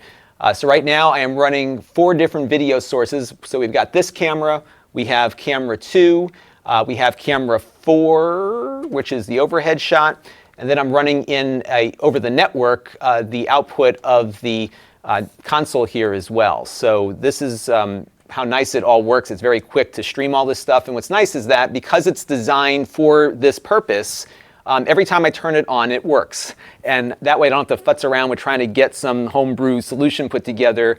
This stuff works all the time. And that's why I spent the money to get this TriCaster. And it's certainly been a tremendously good return on my investment. And also, just so you know, while I am doing all this camera switching and all this recording, we're also streaming out to Twitch, Amazon Shopping, and to YouTube Live all at the same time. So it is a really good solution for making all this stuff work. So that is where we're going there. Another Amazon customer is wondering if using save states is cheating, and that's certainly been a topic in the retro community as to whether or not save states are cheating or not. And my opinion on that is mixed. I mean, I think when I was a kid, the thing with a lot of these NES games is that you had to sit down and play the whole game in one sitting, and that would sometimes mean several hours at a time. And as I'm aging now with kids and responsibilities and stuff, I don't have time to play the game for that long, but I can save a state and come back to it later. Some games are really hard to get through, so that can be an issue too. So it's there if you want to use it. If not, you don't have to use it. I think it's up to the player to decide whether or not that's cheating. And it looks like my Amazon stream just ended. It says, appears I was experiencing technical difficulties. I'm not sure why that happened. So I have to get the Amazon stream going back up, folks. So just bear with me for a second on that. And I wonder if I can just replicate the one I was in. So it didn't tell me why I was dropped out, but it just dropped me out. So let me copy it real quick and we'll start it up again. And preview, go live. Okay. Maybe because we hit an hour and a half, I'm not sure. So we will keep going. All right, so next thing we're going to do here, looks like we're back on Amazon now. I should check Twitch and see if I'm still going there. Yeah, Twitch is still live, so we're good on Twitch. All right, so next on the list is, speaking of cheating, we are going to talk about cheats now. So let's go through the cheat section. So we're going to go back to Contra, and I'm going to put in a couple of cheats on that one real quick.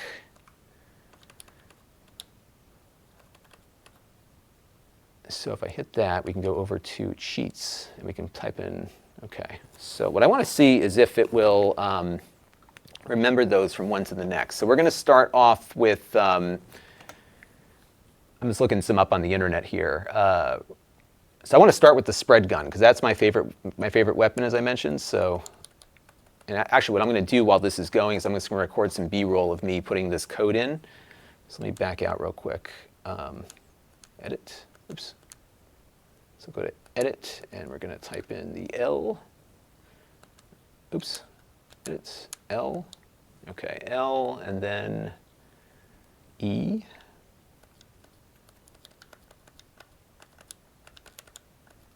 Oh, I see. Okay. Just got to get used to that real quick. LE. E button. Okay, there we go. I see how this works. Okay.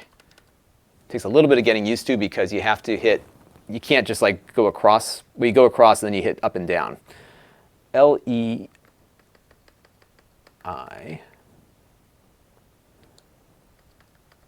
X Z. And what this is going to do is start us off. Okay. This should start us off with the spread shot. So let's see if it does that. I don't know if this is, I don't think this would work with the save state though, so we'll try that too in a second. All right, so we got that in there. And I'm going to back out. Oh, it retains it. Okay, good. And I'll actually power down after this and make sure that it keeps it in there. I just tried to do the contra code. Let's see if I get my 30 lives here. Yep, I got my 30 now. So we should start with the spread shot now. Let's take a look. Oh, it didn't do it. All right, so that didn't work.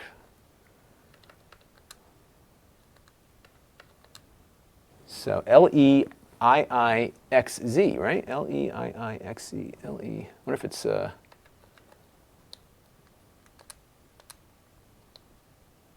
there's no number there.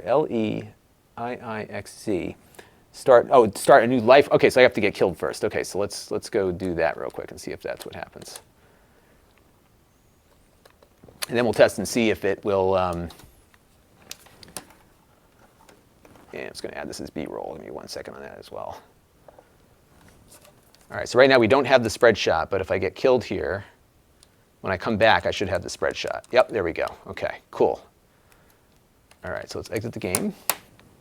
And what we'll also test, I should have tested that already, is whether or not it's applicable if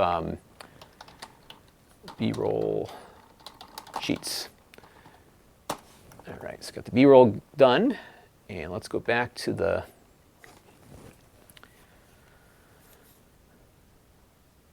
all right, let's see here. Oh, sorry, Brittany. Yeah, it changes the URL after it resets, so let me go and adjust that also. Yeah, the Amazon feeds will change, so let me go back and just update the URL for that one. And I'll do that on the PC here real quick.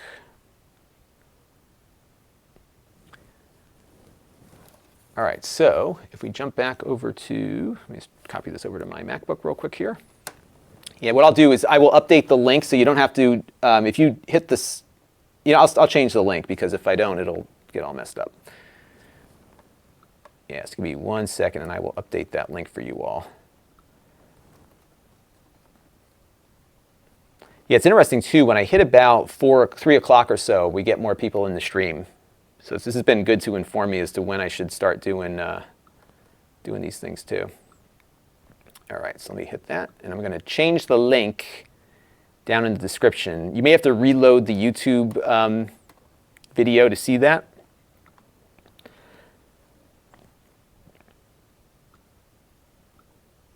Okay. Okay, here we go. So Contra is ready to go. So now we just need to test and see if it works with, so the cheats will stay static there. And actually what I'm going to do, I'm going to shut down the NT Mini here and reboot it just to see if it will retain the thing there. And it looks like too, my stream health is going to come in and out as well, so it looks like we're having a little bit of a stream issue on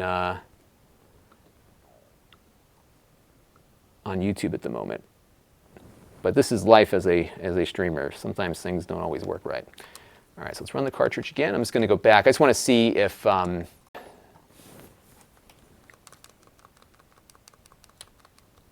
it did work. Okay, good. All right, folks, it looks like we had a bit of a blip, but I think we're back up on all platforms again. So this might be a good excuse for me to look at, you know, a more reliable stream aggregation service. Yeah, because I got an error. Yeah, I had a insufficient bandwidth error that came up. So we lost it on everything. So I'll just keep an eye on that, but we are back. Okay. So in case you missed it, what is working here, let me exit the game real quick. What's interesting is the cheats are working even though I had a prior save. So let's go back to Contra here. So the cheats retained. And then if we jump in,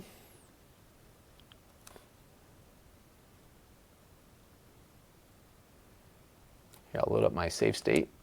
All right, so here we are. I'm going to get killed. And then if I come back, I got the spread shot now. Pretty cool. Okay, so now we've got our next jumping off point. So let's exit the game here. That works pretty good. It's pretty slick. All right. Hopefully you all are still with me. We had a little blip there. I'm going to keep an eye on it, make sure it's all working. And let me see where we ended the last shot.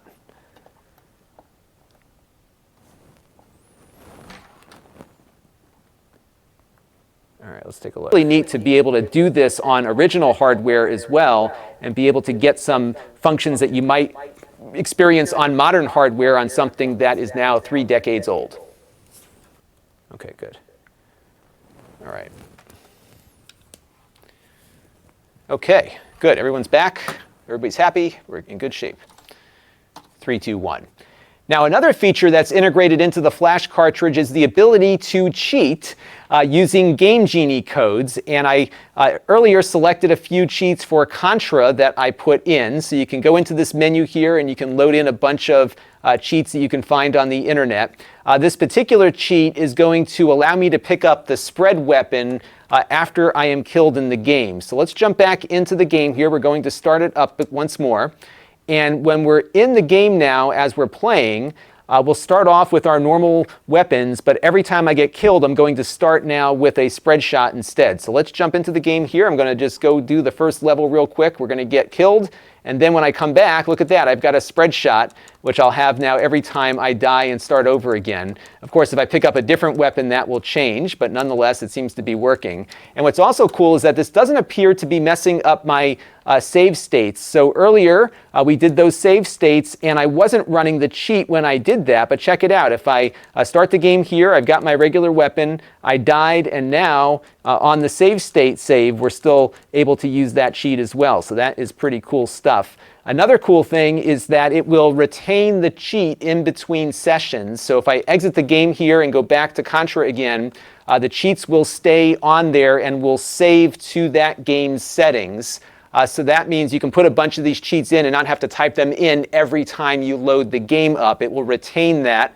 We tested a little bit earlier where we shut down the console and turned it back on again. So even in between a power cycle, those cheats will stay associated with that ROM file. Hopefully that was a good take, everybody. What did you all think of that? All right. Frank Cromer says the Amazon stream is working again. Awesome. Yeah, we have... I think it's just a bandwidth limitation. So if Comcast is okay, then we're good. But if it blips, then we're out. And I think what I'm doing now is we're doing about 2.5 megabits. Yeah, 2.5 megabits per platform. So do the math on that. So I'm about half of my upstream right now, just over half, is dedicated to this. So anything that's happening on my network that uploads anything is going to screw us up. And I suspect what probably happened is that right when it dropped out, my wife got home. And if her iPhone detects a Wi-Fi connection, it's probably syncing photos up with iCloud. And that's going to kill our stream. So I'm going to probably look at one of these stream aggregation services, because that'll make it easier to get across multiple systems there. All right, so we're going to play back the clip I just recorded.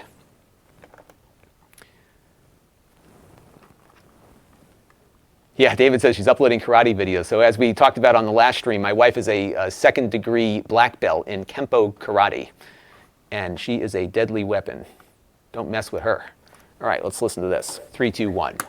Now, another feature that's integrated into the Flash cartridge is the ability to cheat using Game Genie codes. And I earlier selected a few cheats for Contra that I put in. So you can go into this menu here and you can load in a bunch of cheats that you can find on the internet.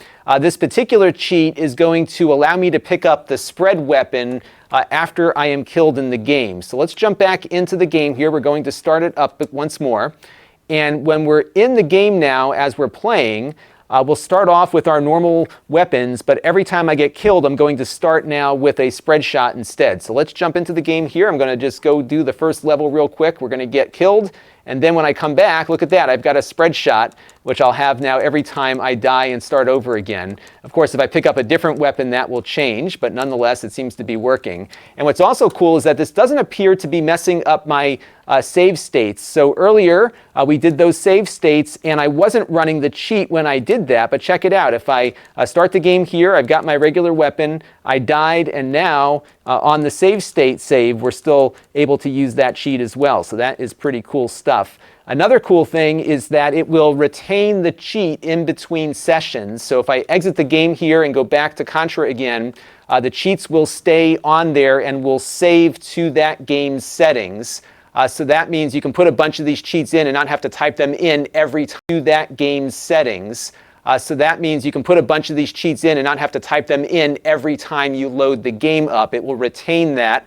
We tested a little bit earlier where we shut down the console and turned it back on again. So even in between a power cycle, those cheats will stay associated with that ROM file. All right, I think that worked. So we can knock off another, knock off another item on our to-do list. If you guys want to see that, let me pull it up for you on my fancy new overhead view. Let me pull that up for you. All right, so what have we done so far? We have loaded a game. Check. We have played a game. Check. We've done the in-game menu, sort of. I think we covered that mostly. I'll take a look and make sure we got that. Save games, cheats are done. So that is good. I think I want to do the special stuff and then look at the configuration menu after we get through all of that. All right, so that is good. Okay, so now we ended the last clip on me, so we'll pick back up on this. And what I'm going to do now is jump out of the menu here, because now we're going to do, let me go back and just see if I missed anything on the in-game menu. Because we have talked about that in-game menu. Yeah, I don't think there's anything more to really talk about. Let's take a look. Yeah, it's just that. There's really nothing else in the in-game menu that's worth talking about. Okay, so now we're going to go to the special stuff. And what I have loaded on here is the Famicom Disk System. And what's cool about this, so Versus Excitebike is one that's kind of a unique one on, or they're all unique. But these are all Famicom Disk System games. You used to have the Famicom disk drive to run these. And what's cool is that if you want to run one, you just click on that and it pulls it up most of the time. These load a little slower, and I'm guessing it has to kind of get close to the original timing of the Famicom Disk System. But here we go. We've got a disk system game that we're able to play. And what I might do here is hit the button and see what happens. Yeah, I don't think that button does anything. Oh, it's not going to do anything because I don't think this is a multi-disc game. So that's what it is. And this is a different Excitebike. So this is I think it was a two-player version of Excitebike, which never came out in the US. I do think that I think Nintendo released this on the 3DS recently, or somewhat recently. And what a lot of people don't know, well, most of us know who are watching, but one of the first games to come out, or the first version of Zelda was actually on the Famicom Disk System, and the music sounds a little different too. Let me pull that up for you so you can hear what that sounds like. And this is going to be an area where we have to remind people that there's an audio feature that is not on the original, the Nintendo, sorry, the US NES doesn't have the audio features that the Famicom Disk System has. Yeah, John Doe, you might like the Versus Excite Bike. There's a whole different version of Excite Bike that wasn't around before. So here, check this out. Oops. Let me go down to Zelda.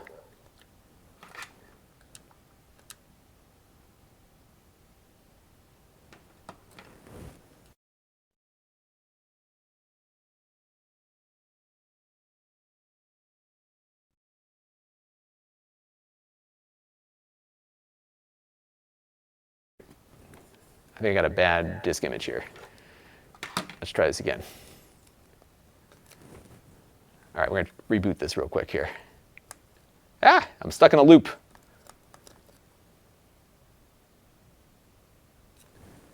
I have 2 of them on there, and one of them didn't seem to work. So let's try this one. Revision 1 might be our better option. There it goes.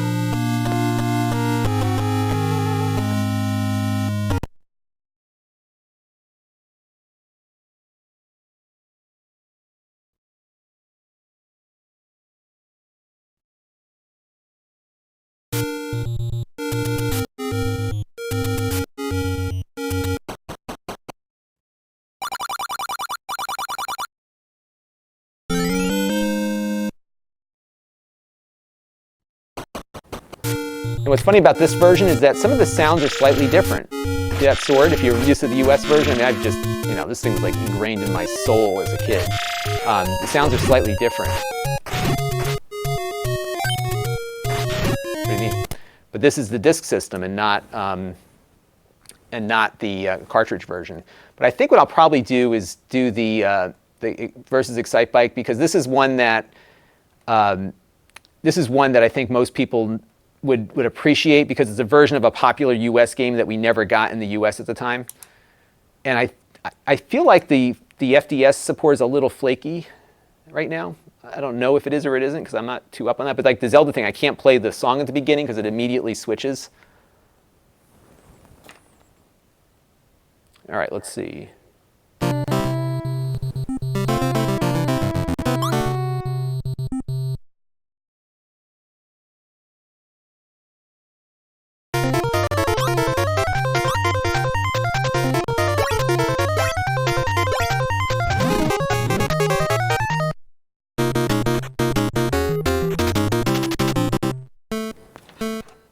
So you can see this is a 2-player Excite Bike, and if I had friends right now, I could be playing with them. But I have no friends that want to be with me at my house right now, so. It is after school time. This is like when I would be home playing games with my friends right now. It would be around 3 o'clock. But you can see how isn't this cool? So you'd have like 2 separately scrolling things, and you could play somebody in real time in Excite Bike. And it's the same game, it's just a 2-player version of it that was not available on cartridge here in the US. I'm lapping this guy now. Isn't that cool? So we're going to go into that now. That's what we're going to do. I'm just going to turn the sound off so we can talk about it. And oops. Okay. Let's go back to where we left off last. My coffee is almost done. I can't believe that. What am I going to do? All right. So Colonel Jackson says they're afraid of getting beat up by my wife with the double degree black belt there. Oh, it's interesting. E.C. Myers says that the original Everdrive also cut off the opening. So I guess this is like an issue with the Everdrives. I may bring that up in the video. Because I have not been able to get that screen to play without it rebooting on me. So that might be something to talk about. And then we're going to segue from this into Castlevania 3 with the sound, and then we'll probably dub that in or something. So, okay, let's get to that next clip. I think the last one ended on me again. Let me just make sure I had my and turned it back on again. So even in between a power cycle, those cheats will stay associated with that ROM file. All right, good. 3, 2, 1. Now another thing this hardware can do is simulate the Famicom Disk System, which was a floppy drive system for the Japanese version of the 8-bit Nintendo console. It was very popular in Japan. It never came here to the US, but the cartridge can give us that functionality, and it reads those disk images like it would a ROM file, so it's pretty easy to use. So I've got a folder here with a bunch of these images in there. There's a game that was out in the arcades here in the US, and let me start again. So I don't think I need to, it's going to take too much time, I think, to jump into the menu, so we'll just start off on there. 3, 2, 3, 2, 1. Now another thing the flash cartridge can do, this one, 3, 2, 1. Now another thing the Everdrive flash cartridges can do is simulate the Famicom Disk System. This was an add-on for the Japanese version of the NES that allowed folks to buy discs in the store or even have discs written in the store that were essentially game cartridges but rewritable and in floppy disk format. And the cartridge here can simulate that disk system without the need to own one. This is one game that we never got here in the US at home, which is called Versus Excitebike. And I can load up this disk one more time. I didn't like the way I was going with that anyhow. 3, 2, 1, contact. I loved that show. I used to watch that show all the time after school too. 3, 2, 1. Now, one other thing you can do with the Everdrive cartridge is simulate the Famicom Disk System. These were video games on special Nintendo floppy disks that were very popular in Japan. It never came over here to the US, and as a result, there are a bunch of games that were on that disk system that never made it to cartridges for us Americans and for folks around the world as well, for that matter. But this cartridge can run all of those very easily. So you can see here we've got Versus Excitebike on the card, and we're just going to load this up just like we would a regular ROM. The load times on these will be a little bit slower because it is simulating that action of loading up off of a floppy disk, but we can get things like Versus Excitebike to run here, which again was not something I could play at home back in the day without having the Famicom Disk System. Now, one thing that this will do is flip the disk over automatically for games that support that. I did find, though, with The Legend of Zelda, that it was doing that flipping automatically, and I couldn't listen to the opening music, unfortunately. So that was a bit of a bummer there. But you can get these games to run without actually having to own the Famicom Disk System hardware. And if you're a fan of Excitebike, this one would be a lot of fun to play with a friend because you can have a simultaneous race here in split screen on an 8-bit console. How about that? And you can see here when we lap back around, we'll have our competitor here waiting for us at the starting point because I have no friends over here at the moment to play with. But this is one of those things that these cartridges can add a lot of fun things to the mix with. And the other thing to keep in mind here is that this cartridge also supports some of the special audio modes that the Famicom Disk System brought with it. Now, if you're on an American NES, you can't get some of the extra audio unless you do some modifications. But on this device that we're using today or an original Japanese Famicom, this will support cartridge audio, including the Famicom Disk System, but also some games that had their own special audio chips. Let's take a look at Castlevania 3 now. All right, I think that kind of got us there. Let's see. I'm going to play that back and see. So, yeah, it's only Thursday. It does feel like a Friday for some reason. 107. What's interesting is that the disk system will run on the American Nintendo. All right, let's take a look at that take, folks. I'd love to get your feedback on it. So have a listen. 3, 2, 1. Now, one other thing you can do with the Everdrive cartridge is simulate the Famicom Disk System.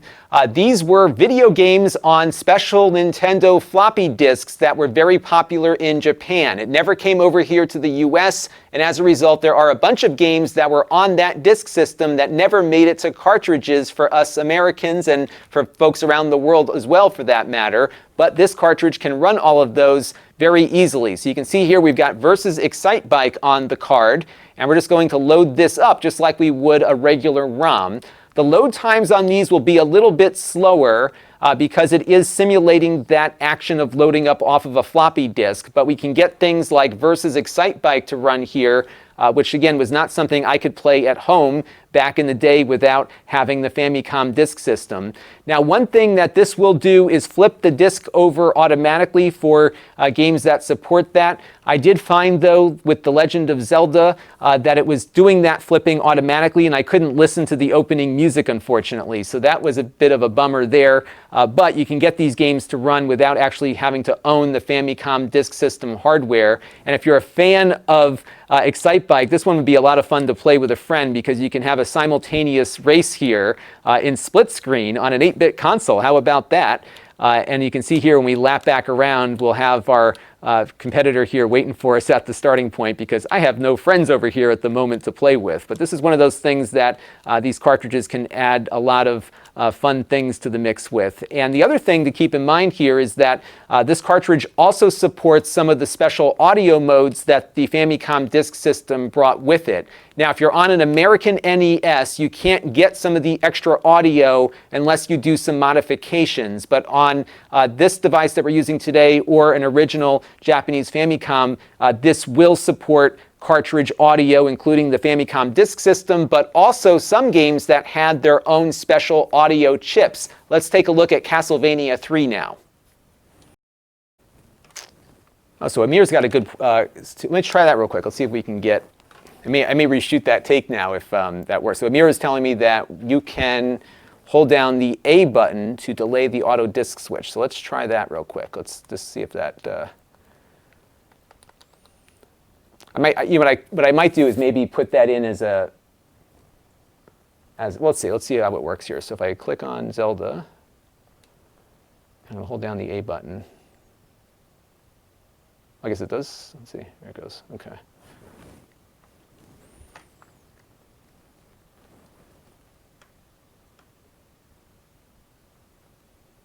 No, it still, oops, it still did it. It still just went right into the menu there. Let me go back, let me reset it one more time.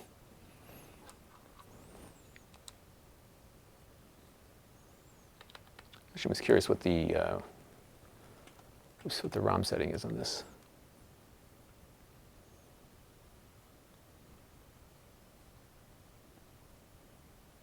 So you can see, I'll get into this in a minute. It shows you some of the mappers and stuff.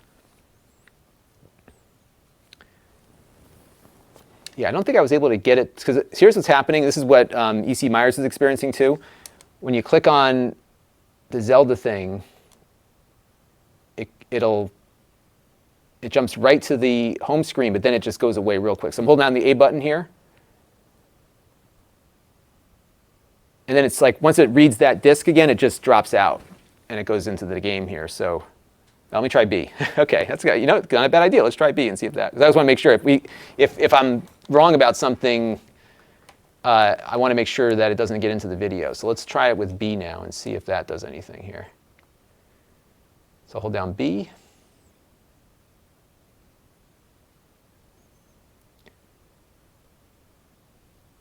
Yeah, it's still doing it there too. I really wanted to listen to the music and it's not playing for me, so we'll have to, I'm sure we'll get some feedback on the video too about that. Good stuff, but it does work. Okay, so now let's go back to our cheat sheet. So we just did the Famicom disk system, and now we're going to talk about Castlevania 3. And that one, let's pull up that audio and get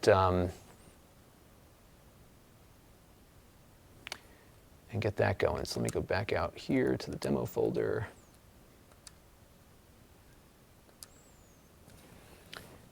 And I'm just going to jump to my save state.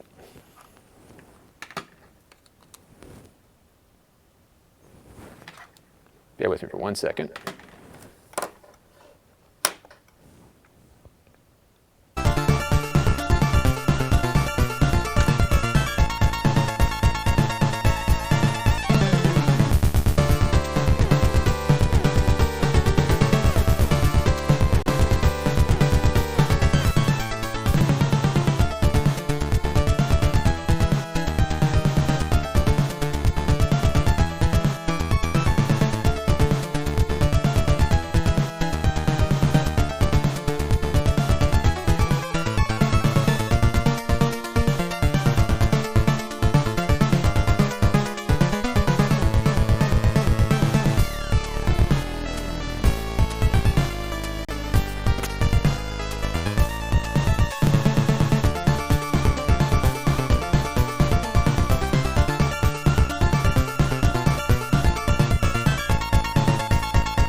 So what I just did there is I recorded 40 seconds of B-roll just to have that, so I don't have to do it live. So we're going to add that to my B-roll list.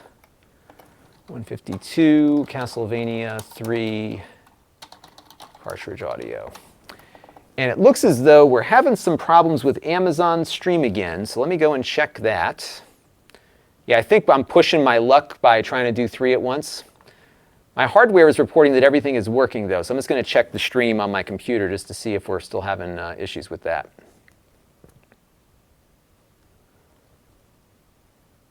And then we'll jump back. Let's see what's going on here. Okay, it looks like Amazon is up, I think. It's buffering a bit.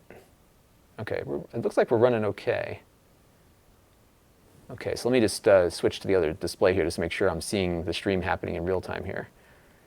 Yeah, I think I'm going to probably look at one of those multi-streaming services.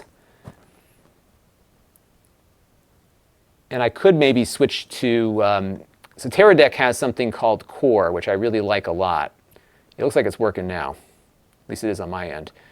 And the Teradek thing is good. You know, part of my concern is that I just don't, I didn't, so EC's asking about Restream. So I looked at Restream, but I have some concerns with it because the concern, I have two concerns with it. One is that it requires me to give them like full control of my YouTube channel, which I am really not crazy about doing. And I could do the RTMP stream with them, but I have to start paying for that service. And actually, I need 2 RTMP streams because I need the one for YouTube and then the one for Amazon Shopping. So I may look at it, though, because it's cheaper than the Teradek route, because Teradek will cost me $75 a month through the use of my TriCaster. If I bought their device, it would be a lot less. What I love about the Teradek service is that if I'm out remote and I have the box with me, I can actually stream data out through multiple connections, and we tested that when I reviewed the product. It was really, really pretty good. So we're going to experiment a little bit with it.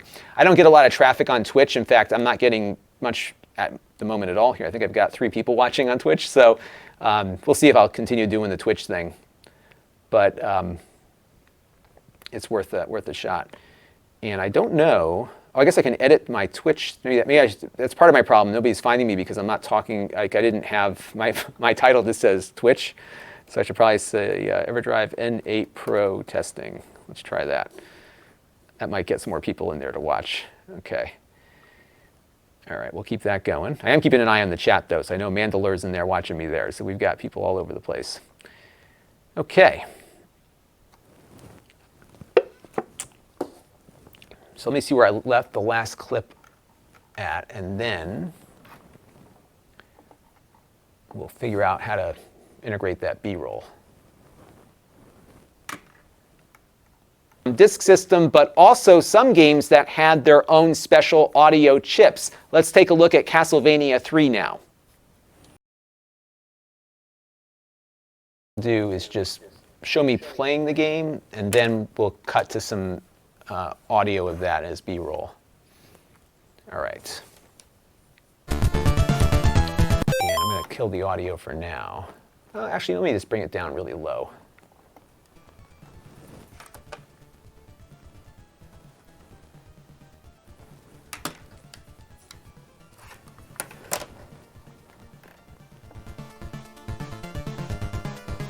Just want to see how my voice sounds against that. Okay.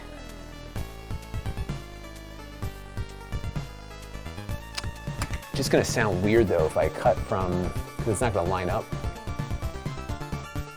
I don't have a way to get that thing here. I don't have a way to like very quickly jump out. So I think what I'll do is I'm just going to play the game silently, and then we'll cut to the B-roll and then come back and kind of demo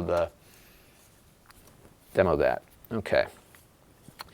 Yep. So Frank Cromer and Amazon looks like his stream is working again. Thank you, Frank, because actually I do want to make sure the Amazon stream continues to work. That one's definitely a priority. So I appreciate you checking on that for me. I'm glad it's still working. And so far, my TriCaster. So what's funny, nice thing is my TriCaster will tell me when things are going awry, but it sometimes just kills it when the bandwidth isn't available. It kills it for everything. So it's got to keep an eye on all that. Okay, so what I'm going to do here is I'm going to start off on Castlevania 3, and then we'll cut to the B-roll, and then we'll discuss the audio settings, I think is how we're going to let that one run. And then we're ending the last clip on me, so we'll start off on Castlevania. I think maybe we'll start off on the screen here. 3, 2, 1. So here is Castlevania 3. This is probably one of the most famous examples. Let me start one more time. 3, 2, 1. So here is Castlevania 3. This is probably one of the most well-known examples of add-on audio that are out there. So in Japan, they had a special audio chip that greatly enhanced the music of this game. And a little bit earlier, I recorded some from the cartridge. Have a listen. Okay, so that'll be a good transition.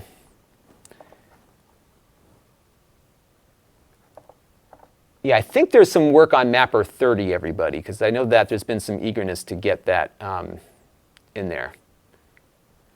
William Wilkinson wants to know what my account name on Twitch is. It is Lon.TV. I try to use that name everywhere so I can be found in different places.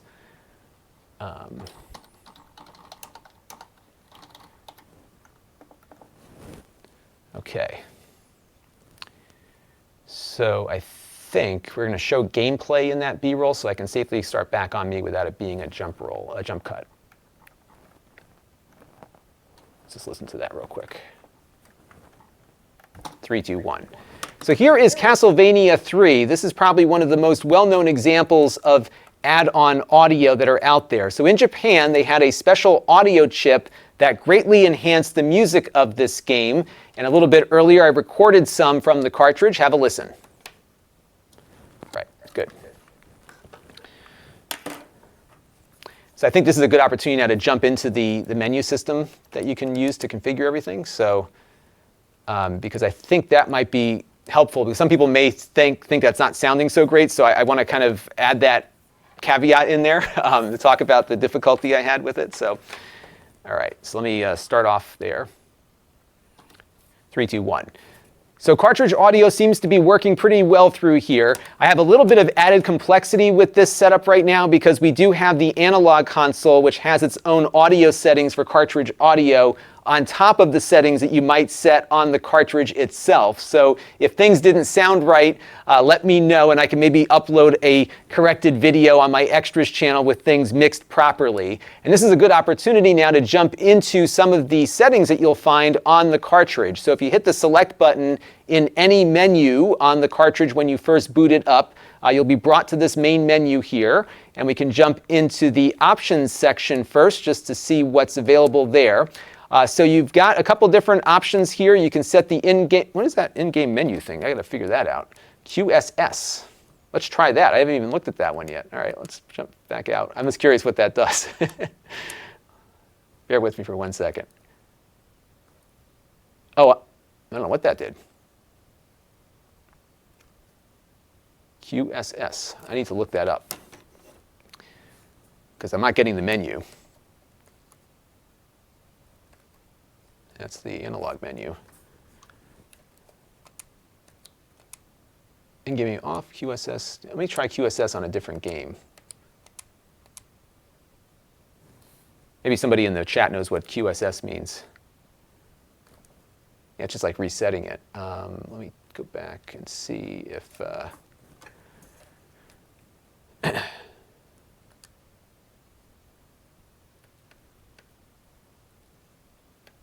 Okay, so that's what somebody referred to before. You can swap the A and B commands for the... Oh, auto swap is on. What if I turn it off? Sorry, folks, I just saw something that we need to check. And this is how these reviews work, right? Like you notice something, if you're not right about it, you got to make sure. So we're going to turn auto swap off here real quick.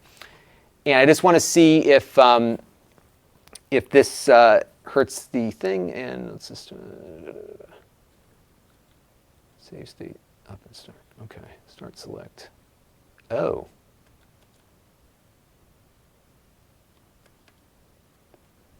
In-game menu, oh, okay.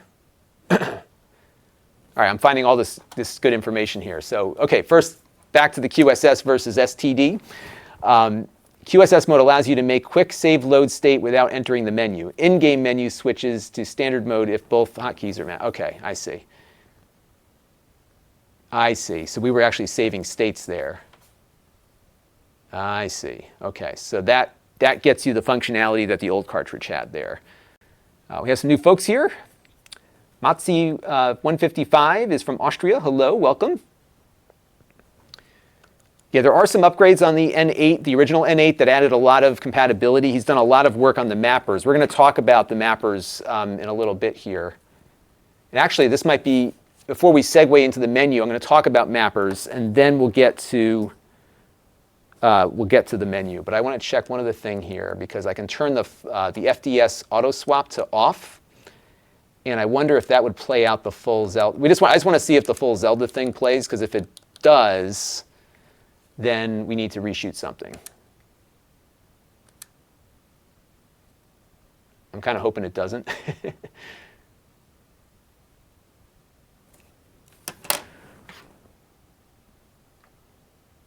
Uh-oh, it looks like it's playing.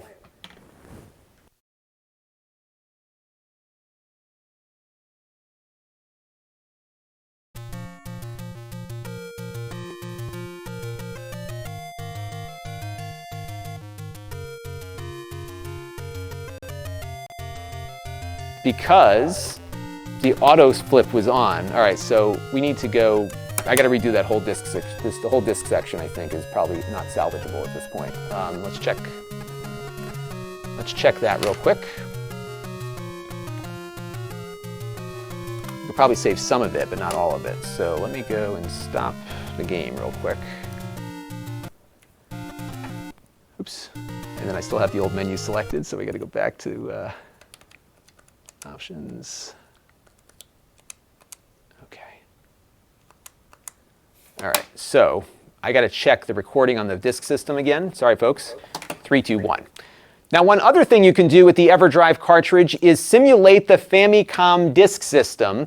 These were video games on special Nintendo floppy disks that were very popular in Japan. It never came over here to the US, and as a result, there are a bunch of games that were on that disk system that never made it to cartridges for us Americans and for folks around the world as well, for that matter. But this cartridge can run all of those very easily. So you can see here we've got Versus Excite Bike on the card, and we're just going to load this up just like we would a regular ROM. The load times on these will be a little bit slower because it is simulating that action of loading up off of a floppy disk, but we can get things like Versus Excite Bike to run here, which again was not something I could play at home back in the day without having the Famicom disk system.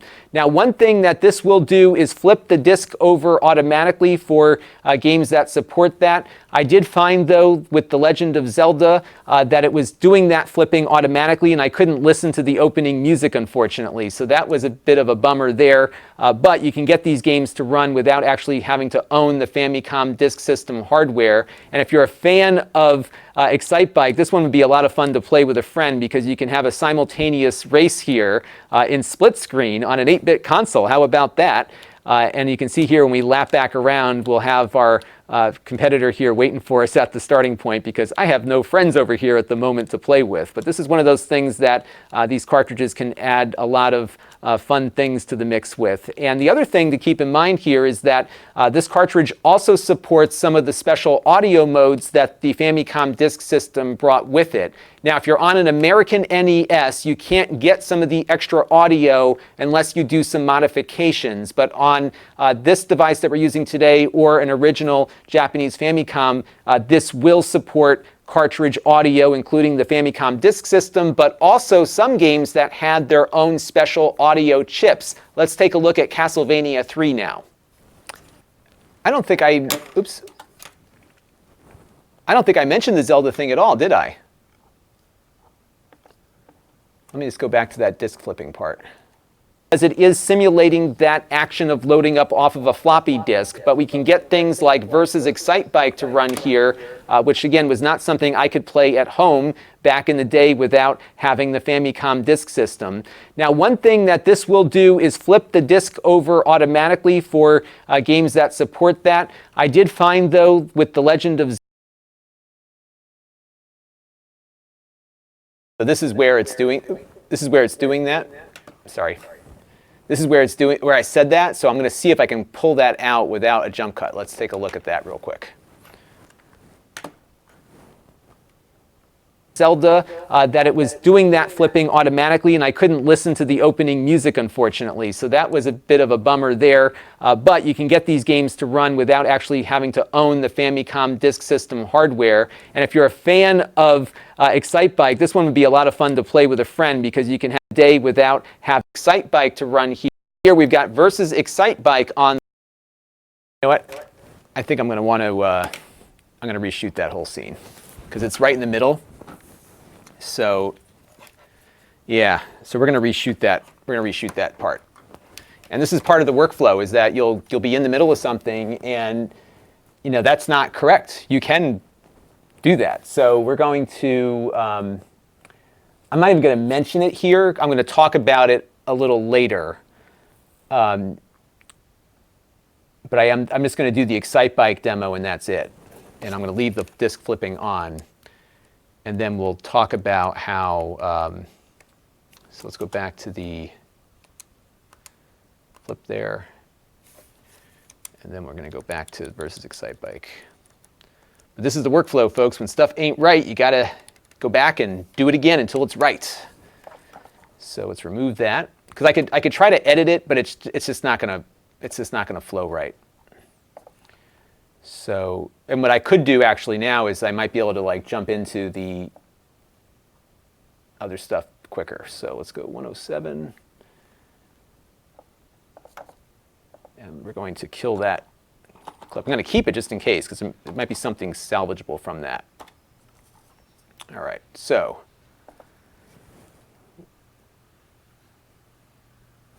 All right, give me 1 second, folks.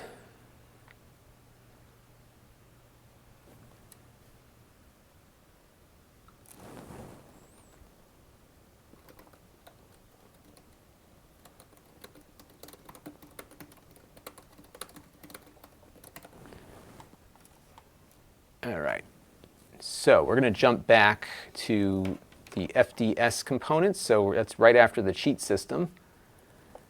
And my kids just got home, and I'm hearing screaming upstairs, so we'll wait for them to settle down, and then we'll come back and finish up that clip. But this is some of the unexpected stuff that goes on when you're making videos, is that that's not right. So you can get the Zelda menu to work.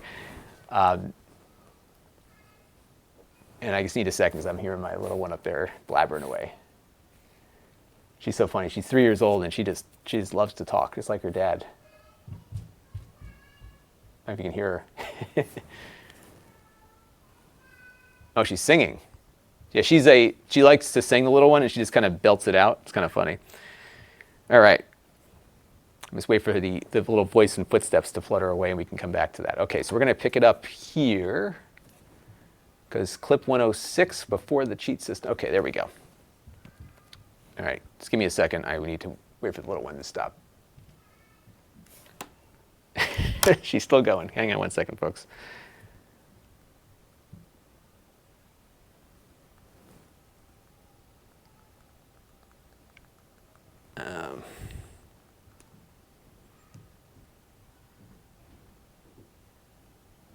Sorry, I was waiting for the kids to get out of the garage and into the house, and then things will quiet down for me. That's the one problem when you're working at home is that. Okay, I think we're good. Oops. I'm going to keep my phone on here. Okay, there we go. All right. So we're going to reshoot the Famicom Disk System portion. And you'll probably hear me make the same stupid joke about having no friends, but that's okay, because that's how this rolls. 3, 2, 1. Now, another neat thing you can do with the flash cartridge is simulate the old Famicom Disk System.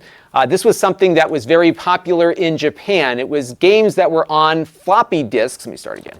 3, 2, 1. Now, another neat thing you can do with the flash cartridge is run Famicom Disk System games. We're going to boot up. I think we'll start at the screen here. 3, 2, 1. Now, another cool thing you can do with this is run Famicom Disk System games without needing the Famicom Disk System. This game here is one of those games that was only available on floppy disks that you would buy in Japan for this special system. And we did not get this game in the US, but the cartridge can pretty much simulate everything that original system did. And you can see here, this is a version of Excitebike that has two-player split screen. You can have a battle mode here where we can go ahead and just race on a very familiar course, but it will look a little different because we've got myself down here and my non-existent friend up here. And when we start the game, you can see that we've got two different split screen things going on. That's not good. One more time. One more time, folks. 3, 2, 1. Now, another neat thing that you can do with this cartridge is run the Famicom Disk System games. We're going to boot up Versus Excitebike now. In Japan, they had a special floppy disk system that you could use with your Famicom. This will allow that system to run inside of the cartridge. And as you can see here, we've got Versus Excitebike running now. This was a version of Excitebike that we did not get in the US, although I think there might have been an arcade version somewhere, but we couldn't run this on the home system like owners of the Famicom in Japan could.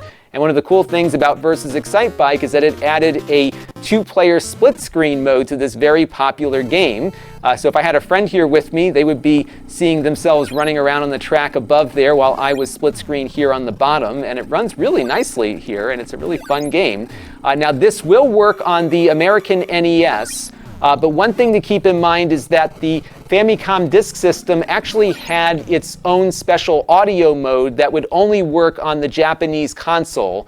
You can get the American one to work with a modification, but it's likely if you are using this particular Everdrive, you will not get that special audio mode. That pertains to the Famicom Disk System games, so Zelda on the American console won't sound right because it did have enhanced audio on the disk system, and also a game like Castlevania 3 that we're going to check out next will also not work correctly on an American NES, but will on this analog console along with the original Famicom. Let's check that out now. I think that works better. Yeah, you know, Spectre, I get frustrated sometimes because there's times when I know what I want to say and I can't get the words out the right way. So that definitely happens. For sure. And I find, like I said to you guys the other day, I'm actually working better with all of you watching. That really helps. So that's been really good. So let's take a listen to that clip. FDS. And then I think we should be able to transition over to the Castlevania thing, although I think we're going to reshoot that intro too. Let's have a listen to the clip here. This one actually ended up being shorter. 3, 2, 1. Now, another neat thing that you can do with this cartridge is run the Famicom Disk System games. We're going to boot up Versus Excitebike now. In Japan, they had a special floppy disk system that you could use with your Famicom. This will allow that system to run inside of the cartridge. And as you can see here, we've got Versus Excitebike running now. This was a version of Excitebike that we did not get in the US, although I think there might have been an arcade version somewhere, but we couldn't run this on the home system like owners of the Famicom in Japan could. And one of the cool things about Versus Excitebike is that it added a two-player split screen mode to this very popular game. So if I had a friend here with me, they would be seeing themselves running around on the track above there while I was split screen here on the bottom. And it runs really nicely here, and it's a really fun game. Now, this will work on the American NES. But one thing to keep in mind is that the Famicom Disk System actually had its own special audio mode that would only work on the Japanese console. You can get the American one to work with a modification, but it's likely if you are using this particular Everdrive, you will not get that special audio mode. That pertains to the Famicom Disk System games, so Zelda on the American console won't sound right because it did have enhanced audio on the disk system, and also a game like Castlevania 3 that we're going to check out next will also not work correctly on an American NES, but will on this analog console along with the original Famicom. Let's check that out now. All right. So now what we need to do is see how the next clip works, because if it works, then we can keep going. If not, we got to shoot that other part again here too. William Wilkinson was wondering, do I ever get frustrated or mad? I sometimes get frustrated and mad if I can't get the words out correctly, but you'll never see that in the recording. And I'm being very well behaved because you're all watching. So I don't get frustrated over this stuff because this is like part of the cost of doing business from a time perspective is that you will encounter things like we just encountered here that need to be redone. What frustrates me is that when I just can't get, so like for example, yesterday I was shooting a video of this Lenovo mini PC, and the conclusion I probably did 15 different takes on at least, and I was getting frustrated because I couldn't get the order of thoughts to come out of my mouth properly, and that happens. And I also found too that if I go on a vacation or I take a couple of days off, it sometimes takes me a little bit of time to get back into the flow again. What really helps, because I don't edit every video that I do now, but I do scrub through everything to make sure it's exactly what I want before it goes up. And there are times when I will be very. It helps to watch yourself because you can figure out what you don't want to do the next time. So, but yeah, it gets frustrating sometimes. All right, let's play this back. 3, 2, 1. So here is Castlevania 3. This is probably one of the most well-known examples of add-on audio that are out there. So in Japan, they had a special audio chip that greatly enhanced the music of this game. And a little bit earlier, I recorded some from the cartridge. Have a listen. Now we can segue into the menu, because so we're going to talk about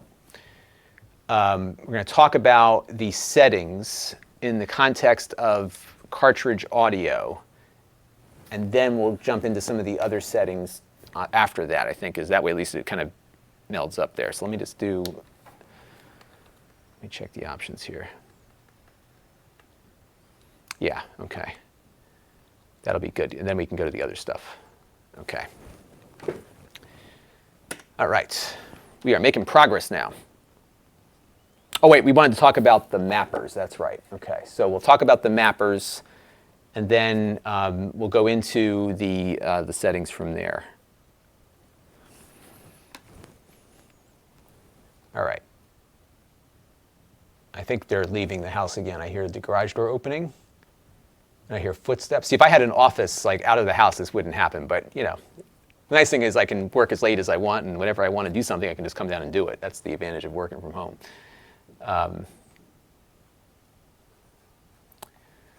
Okay. So let's go back to 3, 2, 1. So if you're used to playing the American version of Castlevania 3, you can hear the audio does have some enhancements that we didn't get here, and that's one of the advantages of cartridge audio. Now, if you are familiar with that version of Castlevania and things didn't sound right, it's likely my fault, because there are some settings in the cartridge, but also on my analog console to adjust the mix of the different sources of audio, because some audio sources are coming from the console, some from the cartridge, and there are ways to adjust all of that. Speaking of added on chips, this cartridge right now, at the time I'm recording this video, supports 182 different mappers. And my understanding is that as the mappers are continually worked on and perhaps added, they're going to try to get them to work on the older cartridge as well. So there will be some compatibility that this cartridge brings that the other one doesn't, but there are a lot of things that both will run very, very well. And again, we're going to get into some of the specific differences here in a second, but you should, I think, I'm trying to like segment this comparative point. Maybe we'll talk about the mappers when we get into the other one. I think that's what we'll do. All right, so let me go back to it one more time. 3, 2, 1. 3, 2, 1. So if you played Castlevania 3 in the US, of course, the sound is going 3, 2, 1. So if you are familiar with Castlevania 3 here in the US, this certainly sounds a lot different. If you are familiar with the Japanese version and this didn't sound quite right, it is likely my fault, because there are a lot of variables here with my particular setup. One is that there is an audio mix setting on the analog console that we're using, which you of course would not have on the original hardware, but the cartridge also has its own audio settings for cartridge audio. So this is a good opportunity now to jump into the main menu on this device to see what all of the different options are. And before we jump into all the other stuff, let's go over to that option menu and go over to the audio balance. And you can see all the different settings here based on the chip that the cartridge might be simulating. There is an FPGA built into this cartridge that will simulate all these different mappers, and you can see what they are set to right now. There's a couple of presets for audio. So right now I have mine on Famicom AV. If I hit the select button here, you can see there's another setting for Famicom Original that adjusts the mix differently. There's also an NES 47K mod that gives you a different setting there as well. But you can jump around to different settings here and adjust the audio as you see fit. Unfortunately, you can't do this in the middle of a game. So you have to set it here, jump into the game, see how it sounds, and then jump back again. So keep that in mind, but you do have a lot of granular control here over cartridge audio. I think that works.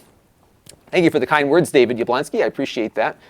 Yeah, I think it's it's tough because I started what I do a lot later than some of the larger folks have, so I don't have the momentum to have a large staff and still pay my personal bills. So I've been taking it very slowly in so far as the staff and resources are concerned, and part of it was trying to work more efficiently.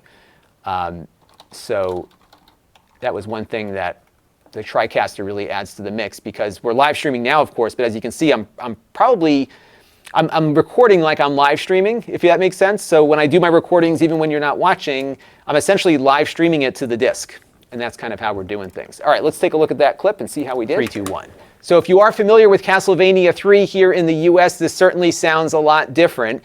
If you are familiar with the Japanese version and this didn't sound quite right, it is likely my fault, because there are a lot of variables here with my particular setup. One is that there is an audio mix setting on the analog console that we're using, which you of course would not have on the original hardware, but the cartridge also has its own audio settings for cartridge audio. So this is a good opportunity now to jump into the main menu on this device to see what all of the different options are. And before we jump into all the other stuff, let's go over to that option menu and go over to the audio balance. And you can see all the different settings here based on the chip that the cartridge might be simulating. There is an FPGA built into this cartridge that will simulate all these different mappers, and you can see what they are set to right now. There's a couple of presets for audio. So right now, all these different there is an FPGA built into this cartridge that will simulate all these different mappers, and you can see what they are set to right now. There's a couple of presets for audio. So right now I have mine on Famicom AV. If I hit the select button here, you can see there's another setting for Famicom Original that adjusts the mix differently. There's also an NES 47K mod that gives you a different setting there as well. But you can jump around to different settings here and adjust the audio as you see fit. Unfortunately, you can't do this in the middle of a game. So you have to set it here, jump into the game, see how it sounds, and then jump back again. So keep that in mind, but you do have a lot of granular control here over cartridge audio. All right, good. I think that works. So I think what we're going to do is go to 5, and then we'll jump out from here and talk about some of the other settings. That'll work. And then from here, we're going to go into the comparatives between the two cartridges. 3, 2, 1. So while we're in this menu, we may as well look at some of the other settings that you have available through this main menu. So we've got the general options for the cartridge, which we'll jump into now. What you got here up front is the in-game menu feature. So right now we've got it set to standard. And what this means is that when we do initiate the button combination to pull up that menu, we'll see the menu. What you can do instead, if you want, is have it not show you the menu at all, and you can do what they call a QSS mode. And what this will do is not bring up the menu, but give you one set of buttons to push to save a state and another set of buttons to push to load the state. I prefer the menu just because I can jump around to different save state numbers, but if you wanted something faster without a menu in between, you can do that without seeing the menu, and that's something you might want to do. You can disable cheats completely if you want. So perhaps you've got a cheat that's screwing things up and you want to just disable it briefly. You can go in and turn cheats off universally. Even if you have a cheat assigned to a ROM, it won't insert itself into the game when it loads up. And then you can turn this back on and everything will work again.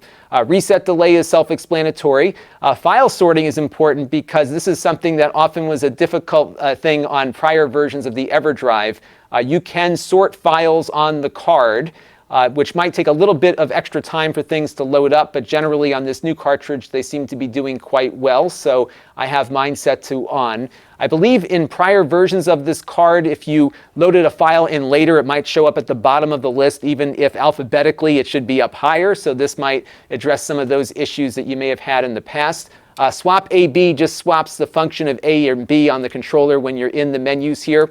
FDS Auto Swap is something of interest because if you are using those Famicom Disk System games, it will automatically swap the disk if this is set to on, which is the default. And generally that's not a problem, but we did find earlier that The Legend of Zelda would not play its intro music if you had this set to on. So if you wanted to hear that FDS audio on Zelda, turning this option off will require a manual piece of work to get that disc to switch over. And the only thing you really have to do is just push the button here at the top of the cartridge to do that swap if you disable it here in the menu. So that's what that does.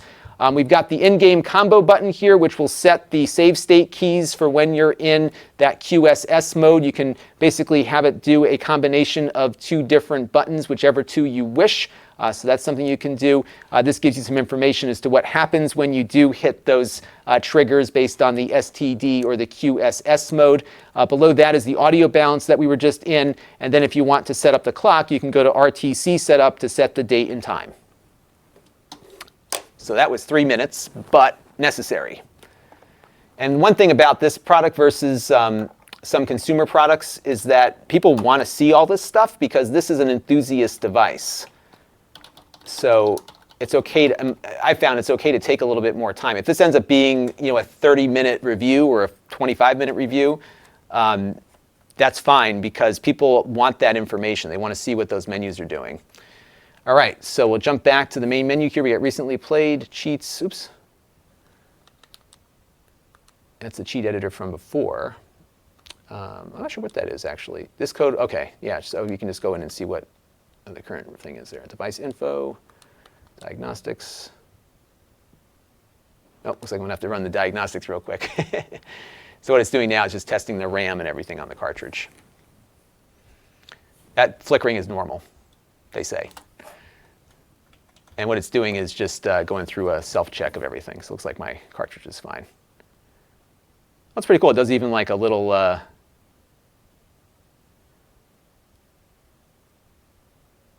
Shanti, it's actually not 11 p.m. I think it's probably 11 p.m. in the Ukraine where this cartridge originated. I haven't set the clock yet, so that's probably why it's doing that. All right, let me just play back part of this just to make sure it's okay. I'm sorry to put you through it again, but I just need to check and make sure it's good. 3, 2, 1. So while we're in this menu, we may as well look at some of the other settings that you have available through this main menu. So we've got the general options for the cartridge, which we'll jump into now.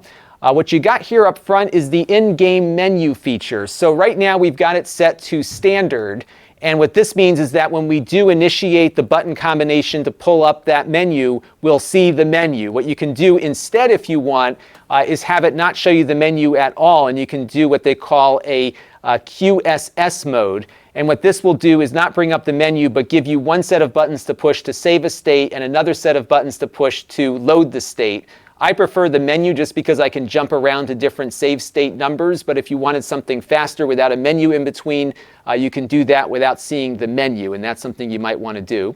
You can disable cheats completely if you want. So perhaps you've got a cheat that's screwing things up and you want to just disable it briefly. You can go in and turn cheats off universally. Even if you have a cheat assigned to a ROM, it won't insert itself into the game when it loads up. And then you can turn this back on and everything will work again. Reset delay is self-explanatory. File sorting is important because this is something that often was a difficult thing on prior versions of the Everdrive.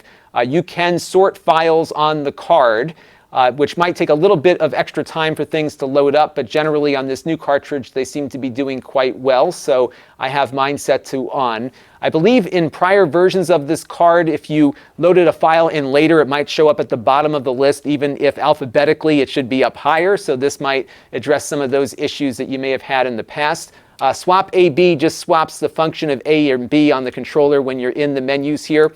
FDS Auto Swap is something of interest because if you are using those Famicom Disk System games, it will automatically swap the disk if this is set to on, which is the default. And generally that's not a problem, but we did find earlier that The Legend of Zelda would not play its intro music if you had this set to on. So if you wanted to hear that FDS audio on Zelda, turning this option off will require a manual piece of work to get that disc to switch over. And the only thing you really have to do is just push the button here at the top of the cartridge to do that swap if you disable it here in the menu. So that's what that does. We've got the combination of two different buttons, whichever two. I can chop that up later if I want to shorten it up. That's why also I put in those video indexes on the videos too, because that helps people find what they're looking for. All right. So let me jump back to the menu here to go through the rest of the stuff. Okay.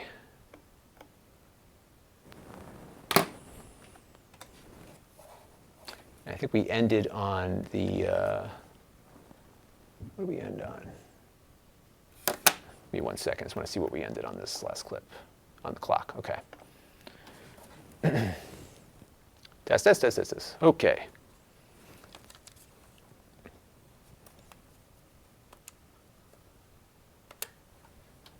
Three, two, one. And then jumping back to the main menu, you have a recently played section, so you can jump in there and get all of the latest ROMs that you loaded up in order. You can see Versus Excitebike is on here a couple of times because we loaded it a few times. It's just giving you a log of everything you last played. If you've got a lot of stuff on your cartridge, this might be a faster way to get at some of the stuff you were using before. Cheats here will, oops, 3, 2, 1. And jumping back to the main menu here, you've got a few other things worth looking at. One is recently played, which will give you a log of everything you last played, so you can very quickly jump back to the ROM you were just playing. This is very useful because we were just loading things out of 3 different folders. And if I wanted to get back to one of those things I was just playing, I don't have to go navigate my way there. I can just jump into that menu. Cheats will allow us to set the cheats like we did before. With the ROM that we have currently selected. Device info just gives you information as to the OS version on your particular device, some basic data there, and then you can run diagnostics on the cartridge itself to test the RAM and the throughput of your SD card. You also have some options on the game itself before you load it. So if I go back to Versus Excitebike here, I can go in and load it into memory but not start it. I can set the cheats here as well, which we did before. I can get some ROM info, so I can get all the details as to what exactly what mappers are you. One more time. Sorry, folks. This is the boring part of the review. I know. I'm losing live streamers too as I'm doing this part, but this is all part of the necessary thing. So we're going to pick it up from the main menu here.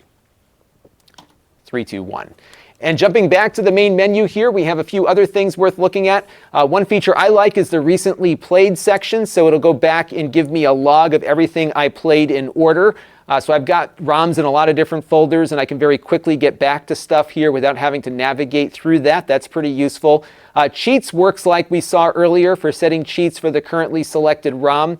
Device info will give you information about the firmware version of your particular cartridge, and a few other things like how many times it's been booted up and how many games you've played. That's kind of cool. Diagnostics will run through some diagnostics of the device, and of course about is self-explanatory. Now if we select a ROM here with our A button, we can select and start, which you've been seeing me do. Select only will load it into memory but not actually run it. Cheats are what we saw before. ROM info will give you all the details about what you're about to run, how big it is, and this includes both the PRG and the CHR and the SRM, so you've got all the information as to how much RAM this, or how much memory this device will end up taking up. We also have an indicator as to what mapper that this game uses, so it's detecting what mappers it needs to load onto the FPGA to get everything working. So if you're trying to troubleshoot, this might be a good way to do that because you'll know exactly what the cartridge is expecting to see there.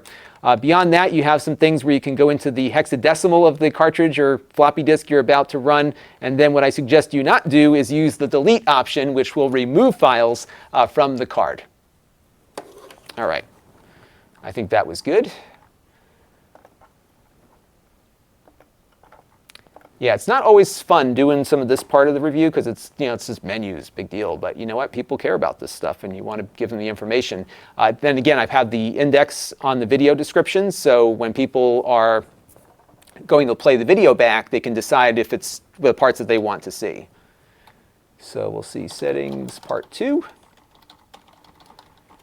And now we're going to transition to some of the things that are different in this version over the prior one. And what I want to do, I'm going to talk about the mappers. I wonder how many mappers the current version supports. So let me just check that real quick. Because I think it might be the same number.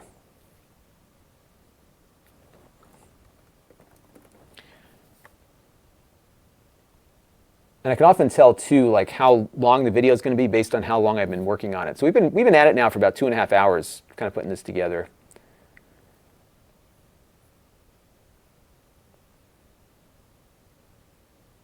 I'm just trying to see exactly how many mappers the current. Let me check on the Crix website real quick.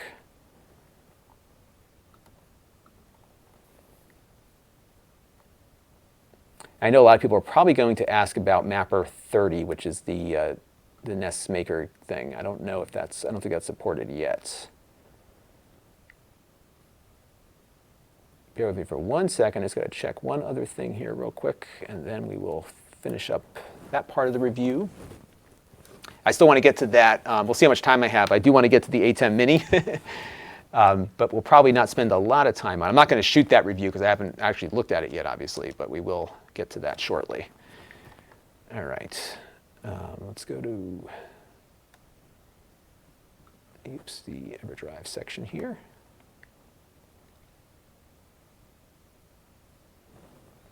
I'm just checking to see how many mappers it supports.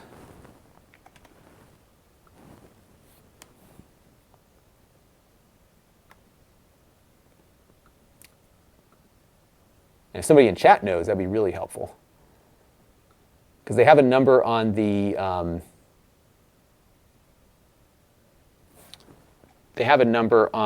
site for, I got this number of 182 on the new one, but I don't know how many are on the old one.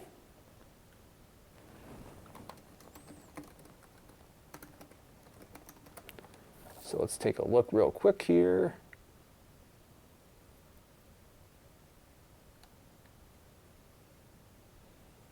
My understanding is that the original is still, I don't think the compatibility is that big of a difference here. It's really the size of it.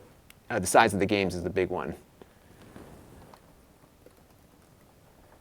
Okay, supported by an additional 31.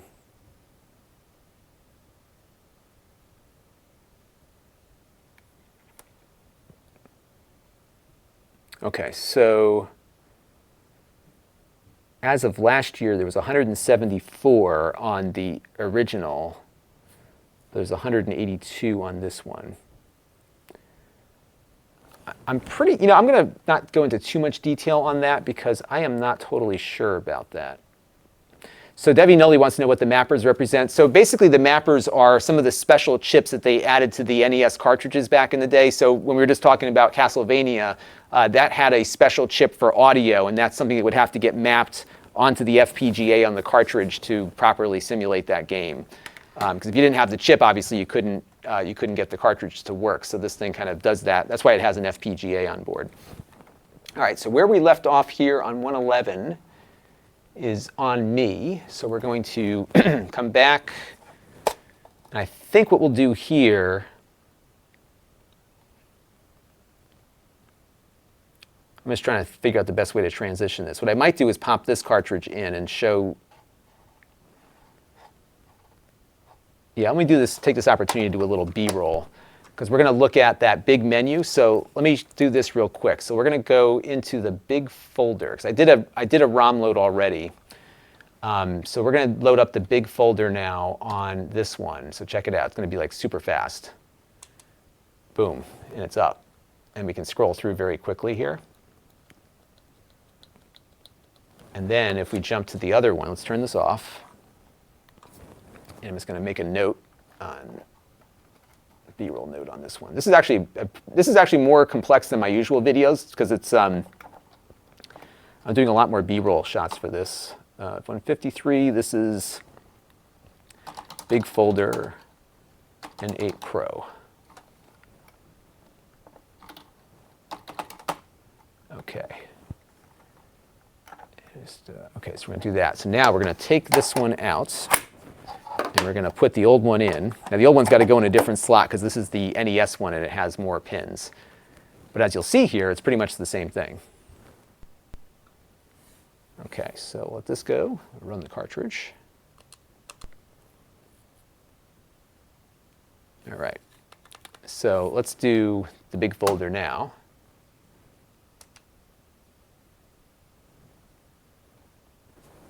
All right, one more time.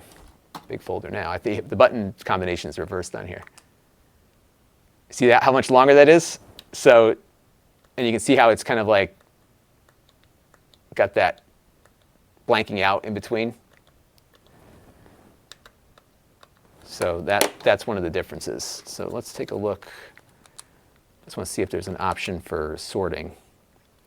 Oh, this does have file sorting. Okay, so that's another thing we got to figure out. I'm going to probably zap that out of the.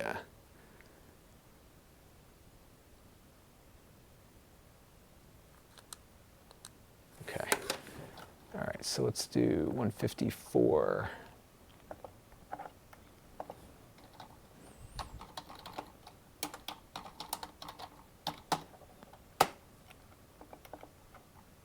What's surprising is that it's not as slow as I thought it would be, so that's kind of a good thing.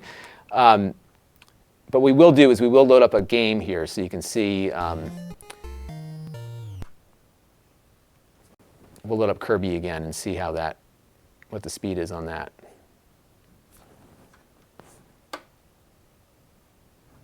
So I'm going to do some B-roll on that too.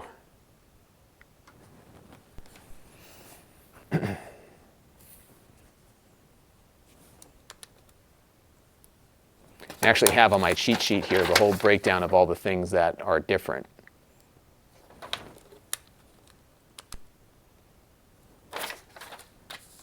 And then if we go into demo, all right, so here we're going to go with Kirby. You ready? So, ready? You see how much longer it's taking to load that game? I guess significantly. And this is only like 512K. It's not even a huge thing. And then, of course, you can't like just hit a button combo to get out. You've got to reset the whole thing to get it to work again. So that is B-roll.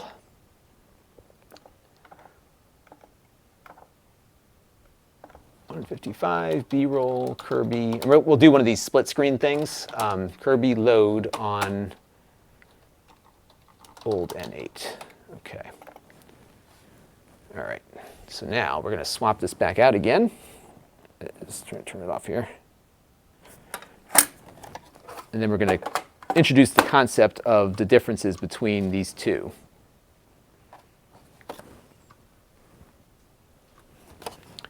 And there's actually a bunch of stuff.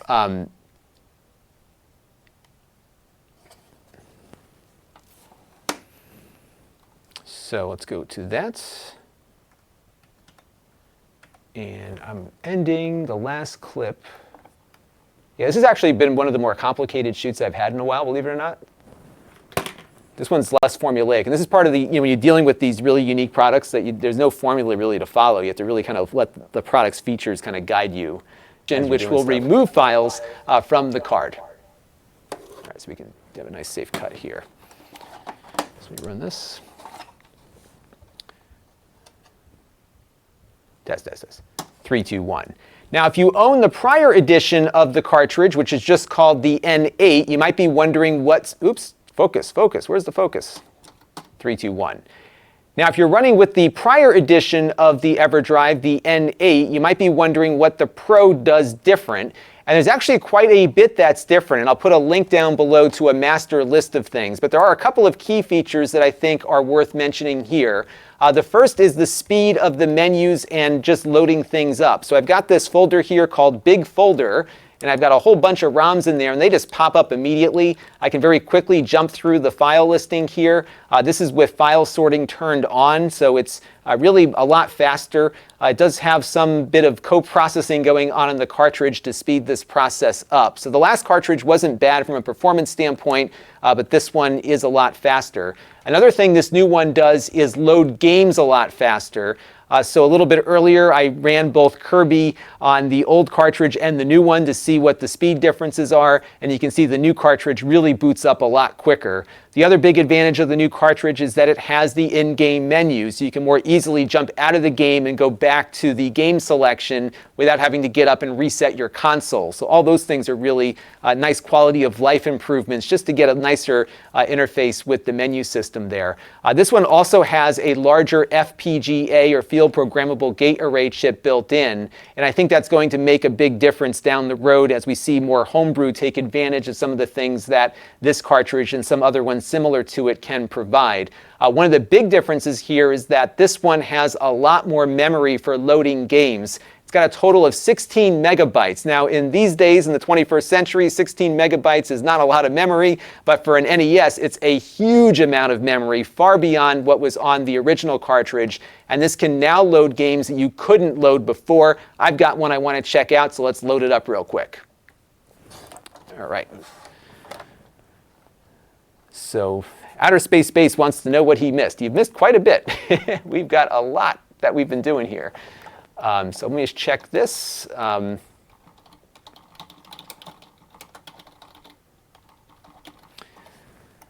may edit this one myself just because this one's like, I know what I want to see in this. So I just want to play this back. 3, 2, 1. Now, if you're running with the prior edition of the Everdrive, the N8, you might be wondering what the Pro does different. And there's actually quite a bit that's different, and I'll put a link down below to a master list of things. But there are a couple of key features that I think are worth mentioning here. The first is the speed of the menus and just loading things up. So I've got this folder here called Big Folder, and I've got a whole bunch of ROMs in there, and they just pop up immediately. I can very quickly jump through the file listing here. This is with file sorting turned on, so it's really a lot faster. It does have some bit of co-processing going on in the cartridge to speed this process up. So the last cartridge wasn't bad from a performance standpoint, but this one is a lot faster. Another thing this new one does is load games a lot faster. So a little bit earlier, I ran both Kirby on the old cartridge and the new one to see what the speed differences are, and you can see the new cartridge really boots up a lot quicker. The other big advantage of the new cartridge is that it has the in-game menu, so you can more easily jump out of the game and go back to the game selection without having to get up and reset your console. So all those things are really nice quality of life improvements just to get a nicer interface with the menu system there. This one also has a larger FPGA or field programmable gate array chip built in, and I think that's going to make a big difference down the road as we see more homebrew take advantage of some of the things that this cartridge and some other ones similar to it can provide. One of the big differences here is that this one has a lot more memory for loading games. It's got a total of 16 megabytes. Now, in these days, in the 21st century, 16 megabytes is not a lot of memory, but for an NES, it's a huge amount of memory, far beyond what was on the original cartridge. And this can now load games that you couldn't load before. I've got one I want to check out, so let's load it up real quick. I think that works. Now I've got a, oops, there. I got a whole section of games, courtesy of Smoke Monster, that are too large for the original. So before we start shooting, let's see if it will load up one of those. It's a Final Fantasy game. Where did it go? Final Fantasy VII. I guess somebody did this a while ago. And let's see. This is like a 2 megabyte game. So let's see what happens here.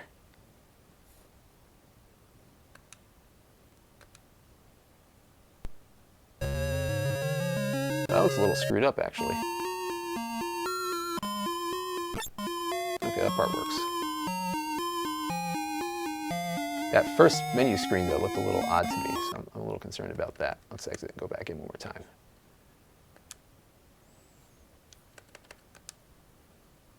Yes, you can see this one's 2 megabytes. This would not load at all before. I have another one on here that's like super large. Let's see what this one looks like here. This is a device, or oops. That one's too. This one doesn't want to load at all.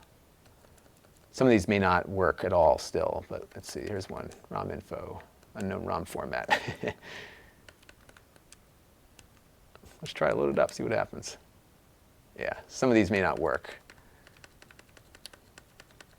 That's stuff they can fix later. I mean, we've got a ton of memory now, which we didn't have before. What's this one? This is like a hack of this. I think this adds save games to yeah, the Cowabunga edition. So this adds save games to the mix, which you didn't have in the original.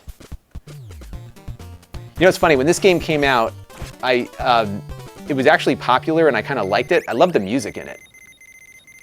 Here, let's see if is it playing the music? I'll turn it back on.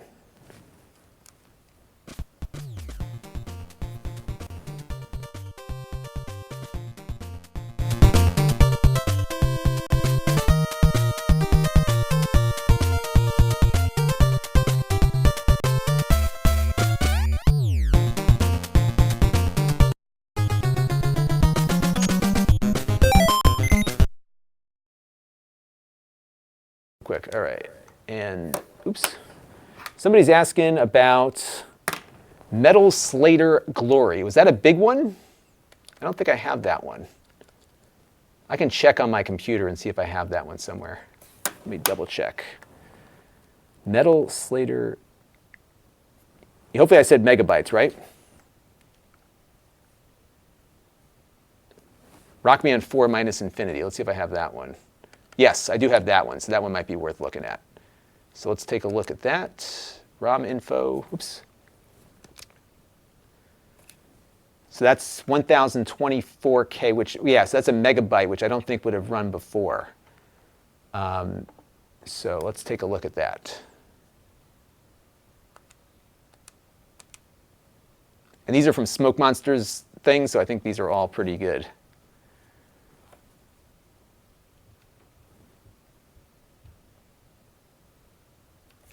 I can put the audio on too.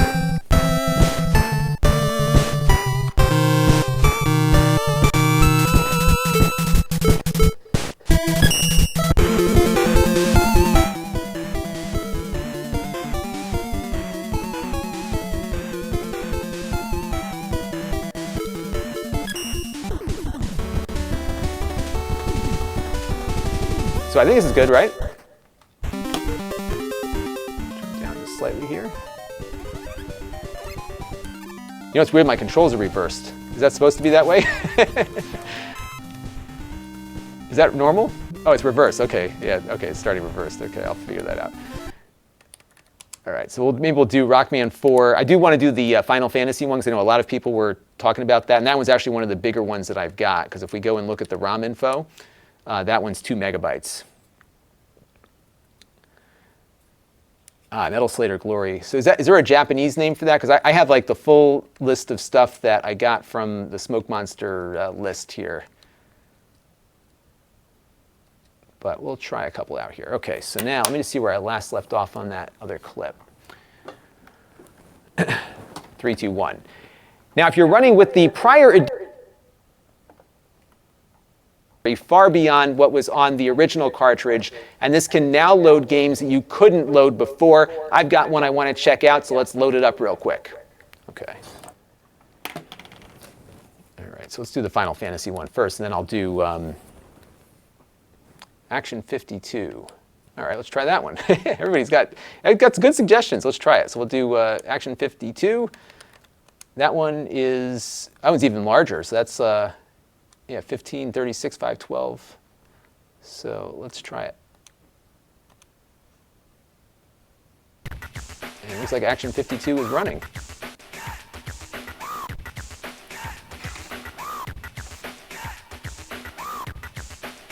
And I probably can't play the audio because that's going to result in some. Make your selection now.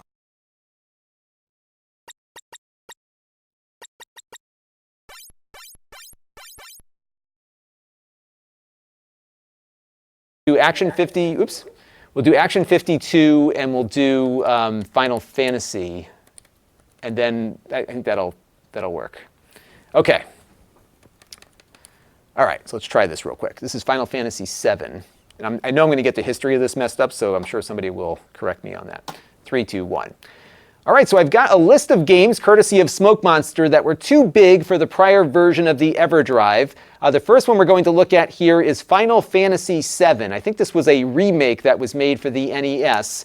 And as you can see here from the ROM info screen, we've got a rather large ROM here, well over 2 megabytes when you account for some of the other memory components here. Yeah, I gotta start that one more time.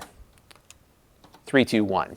All right, so I've got a list of ROMs here, courtesy of Smoke Monster, that were too big for the original Everdrive. So we're going to start off here with Final Fantasy VII, which I believe was a remake, or what they call a demake, of that game, and it's pretty big. It's 2 megabytes here according to the ROM info. So let's go ahead and load that one up now and see what happens. And there we go. I do have some things kind of screwed up on screen here. I'm not sure if it's supposed to look like that or not, but the game does run, and I'm able to get into it and have everything work properly, including all of the text here. So for the most part, this one seems to be working. Another game that folks wanted me to check out was Action 52. So let's go over and check that out real quick. And we'll load that up and see if that loads. It does, and a little bit of a spoiler, I did play the audio earlier when I was live streaming this, and it does work with the audio as well. So some of these larger games here appear to be working on the N8 due to its larger amount of memory. And again, you can go up to 16 megabytes on a ROM now, and I would love to see what the retro community does with that. But you can see here one of the Action 52 games running. I'm getting some things not looking so good here, so I don't know if this is my analog console, or perhaps there are some things they still have to work out on some of the mappers, but by and large it does seem to be loading up games. Oops, that did not load up before, so that's pretty encouraging. Another one we're going to check out here, if I can get out of the menu, is Rockman 4. Minus Infinity. This one is about a megabyte in size, so let's load that one up and see what happens. And there we go. That one is loading up as well. So it looks like we're off to a good start here with some of the larger ROMs that you couldn't run before. As far as overall compatibility is concerned, this one appears to be supporting right now about 182 mappers. And I don't think the compatibility is going to be all that much different from the old version. I was reading that Crix is trying to bring as many of the mappers that he's developing for the new cartridge over to the older one. So a lot of those edge case ROMs will certainly work on the Pro, and many will probably work on the original N8 as well. And as far as the original libraries are concerned, most of the mainstream games do work fine on either cartridge. So really it comes down to what you think you might need in the future. If the N8 has the features you need and it's reasonably priced, given that it's no longer going to be the current version, I think you might want to just go with that. But if you like the memory speeds, the ability to have far more save states available, again, this one does 90 or 100 versus only 1 on the other cartridge. So there are, again, some reasons maybe to consider this one over the original, but I think for the most part, yeah, I was going off on a tangent there. So let's see where what I can salvage, and then we'll just kind of do our recommendation based on that. So let me go back and check that real quick. Thank you all for sticking with me as I'm going through this. This one's turning out to be a pretty epic shoot here. New versus old.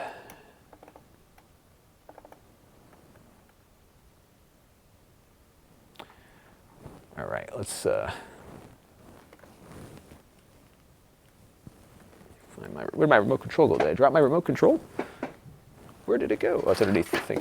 There we go. All right, so new versus old. 3, 2, 1. All right, so I've got a list of ROMs here, courtesy of Smoke Monster, that were too big for the original Everdrive. So we're going to start off here with Final Fantasy VII, which I believe was a remake, or what they call a demake, of that game, and it's pretty big. It's 2 megabytes here according to the ROM info. So let's go ahead and load that one up now and see what happens. And there we go. I do have some things kind of screwed up on screen here. I'm not sure if it's supposed to look like that or not, but the game does run and I'm able to get into it and have everything work properly, including all of the text here. So for the most part, this one seems to be working. Another game that folks wanted me to check out was Action 52. So let's go over and check that out real quick. And we'll load that up and see if that loads. It does, and a little bit of a spoiler, I did play the audio earlier when I was live streaming this, and it does work with the audio as well. So some of these larger games here appear to be working on the N8 due to its larger amount of memory. And again, you can go up to 16 megabytes on a ROM now, and I would love to see what the retro community does with that. But you can see here one of the Action 52 games running. I'm getting some things not looking so good here, so I don't know if this is my analog console or perhaps there are some things they still have to work out on some of the mappers, but by and large it does seem to be loading up games. Oops, that did not load up before, so that's pretty encouraging. Another one we're going to check out here, if I can get out of the menu, is Rockman 4 minus Infinity. This one is about a megabyte in size, so let's load that one up and see what happens. And there we go. That one is loading up as well. So it looks like we're off to a good start here with some of the larger ROMs that you couldn't run before. As far as overall compatibility is concerned, this one appears to be supporting right now about 182 mappers. And I don't think the compatibility is going to be all that much different from the old version. I was reading that Crix is trying to bring as many of the mappers that he's developing for the new cartridge over to the older one. So a lot of those edge case ROMs will certainly work on the Pro, and many will probably work on the original N8 as well. And as far as the original libraries are concerned, most of the mainstream games do work fine on either cartridge. So really it comes down to what you think you might need in the future. If the N8 has the features you need and it's reasonably priced, given that it's no longer going to be the current version, I think you might want to just go with that. But if you like the memory speeds, the ability to have far more save states available, again, this one does 90 or 100 versus only one on the other cartridge. So there, again, and it's reasonably priced, given that it's no longer going to be the original N8 as well. Cut it right at as well. So bear with me. I'll leave a note on there real quick.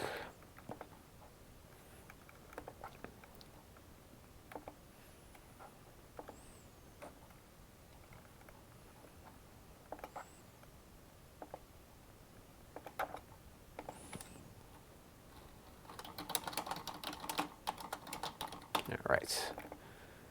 Okay, so now that is about here in the clip. Hang on a second, I'm just trying to get my start point. Certainly work on the Pro, and many will probably work on the original N8 as well. All right, here we go. 3, 2, 1. 3, 2, 1. So I'd say the big difference over the original cartridge here is better performance when you're navigating and loading games. You certainly have many more save states on the new N8, 99 versus 1. So that's a pretty big jump in quality of life improvements. And overall, the new cartridge is just better. And I think it will run a little faster for you, but there's not going to be a compelling compatibility argument here unless you're getting into much, much larger ROMs that you can't run. Oops, I didn't have the right clip there. One more time. 3, 2, 1. So really, I think the differences are quality of life improvements, where you've got many more save states, 99 versus 1 on the old cartridge. You do have support, though, for some of the larger games that were not able to run on the old cartridge due to memory constraints. And of course, the new cart here will run a lot faster. For developers, though, this is probably the one you want. 3, 2. So this is where I always screw up on these like concluding statements. I never do these right. That's what always gets me. So let me try this one more time. 3, 2, 1. 3, 2, 1. So really, I think the new cartridge brings a lot of quality of life improvements for the general retro consumer. The cartridge is faster for navigation, it's faster to load up games, it's more convenient because you can pull up that in-game menu and jump out to select another game very easily without having to get up and reset the console and everything. You get more save states, 99 versus 1. That's a pretty good reason there as well. And of course, you've got more memory and a larger FPGA, which I think will help with homebrews in the future. Developers Developers, though, will really like the fact that there is a USB option on this cartridge for doing development projects and whatnot as well. So there's a lot of compelling reasons why the new cartridge is certainly better, but from a compatibility standpoint, the old one is still pretty good. And if you don't need all of this stuff, I think you probably can get one of these while they're still available at a pretty good price. Now remember that this is the Famicom edition that we're looking at in this video. At the time I'm shooting this, this is just coming out, so the NES version is not yet available. So for a while, there'll probably be two out in the marketplace, depending on what you're looking for. But I do think the NES one will be a very good one to look. You know, I think I'm going to stop right there. I think we're pretty much done with this review. So let me just take a look at that clip. So I'm getting tired now too, so I'm losing my clarity. All right, I think what I want to do is see what I can salvage out of this so I don't have to give up anything good that was done. Conclusion, part 1. Bear with me, folks. 3, 2, 1. So really, I think the new cartridge brings a lot of quality of life improvements for the general retro consumer. The cartridge is faster for navigation, it's faster to load up games, it's more convenient because you can pull up that in-game menu and jump out to select another game very easily without having to get up and reset the console and everything. You get more save states, 99 versus 1. That's a pretty good reason there as well. And of course, you've got more memory and a larger FPGA, which I think will help with homebrews in the future. Developers, though, will really like the fact that there is a USB option on this cartridge for doing development projects and whatnot as well. So there's a lot of compelling reasons why the new cartridge is certainly better, but from a compatibility standpoint, the old one is still pretty good. And if you don't need all of this stuff, I think you probably can get one of these while they're still available at a pretty good price. There.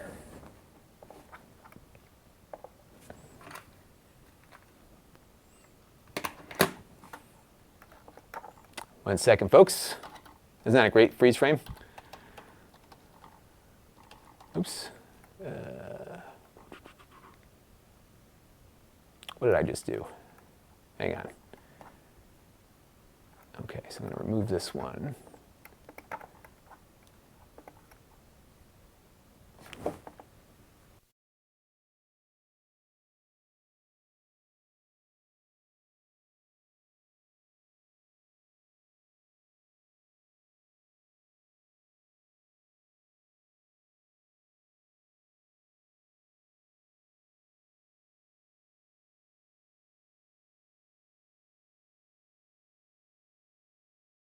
Bear with me, folks.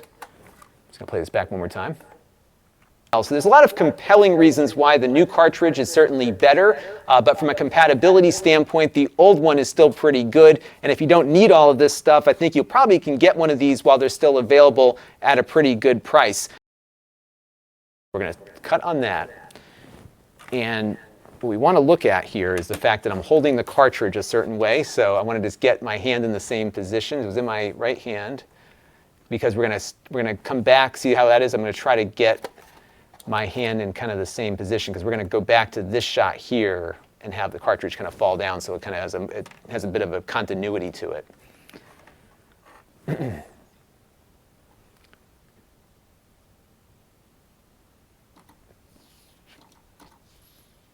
3, 2, 1. At a pretty good price.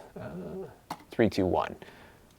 What do I want to say here? So we're talking about how you can still get this one at a pretty good price, but I prefer the new one, really. Okay, 3, 2, 1. 3, 2, 1. But I am very impressed with how much better this new one. 3, 2, 1.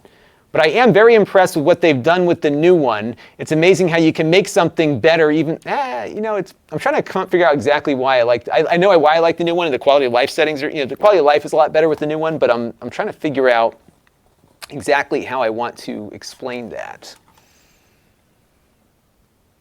3, 2, 1. But I think if you can 3, 2, 1.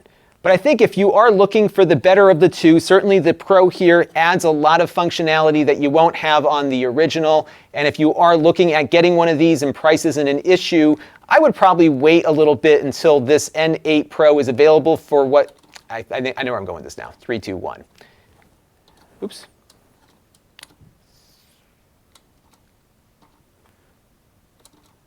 One more second. I'm trying to think here. I'm like starting to run out of steam, so I'm like losing my focus. 3, 2, 1. But I have to say, I really do prefer the Pro over the original because of all of those quality of life improvements. And if you are looking for one of these and it's not yet available, whether in its Famicom format or in the NES format, I would probably wait until it is, because it does provide some features that we're starting to see on other flash cartridges on other platforms. And it's pretty impressive what they're able to get to work on old NES hardware. So altogether, I am quite pleased with what Crix has put together here, and it's great to see that he's continuing to support the NES and Famicom platforms. All right, I think we're good there. I'm going to cut the cartridge in at the end here for our final conclusion, and that's going to do it. Conclusion part 2. I just want to listen to that and make sure it makes sense. 3, 2, 1. But I have to say, I really do prefer the Pro over the original because of all of those quality of life improvements. And if you are looking for one of these and it's not yet available, whether in its Famicom format or in the NES format, I would probably wait until it is, because it does provide some features that we're starting to see on other flash cartridges on other platforms. And it's pretty impressive what they're able to get to work on old NES hardware. So altogether, I am quite pleased with what Crix has put together here, and it's great to see that he's continuing to support the NES and Famicom platforms. All right. Frank Muller is wondering where the cartridge came from. I should actually remind all of you that this did come in free of charge from Crix over in the Ukraine. He reached out to me a little while ago and said, would you like to review it? And I said, absolutely. I love these things. All right. 3, 2, 1. So that is going to do it for our look here at the Everdrive N8 Pro. It is 3, 2, 1. So that is going to do it at 3, 2, 1. So that is going to do it for this look at the Everdrive N8. Did I stop on me in that last clip? I just want to make sure I ended. Yeah, I did. 3, 2, 1. So that is going to do it for this look at the Everdrive N8 Pro. Again, we've got the Famicom version in here, but the NES one will perform the same. I am sure I missed things, so those of you who are looking for specific features that I missed, please do let me know down in the comments section, and we'll put up another video to cover some of the things that I might have missed in this original review. So do that, please, and we will certainly try to get you. Let me try.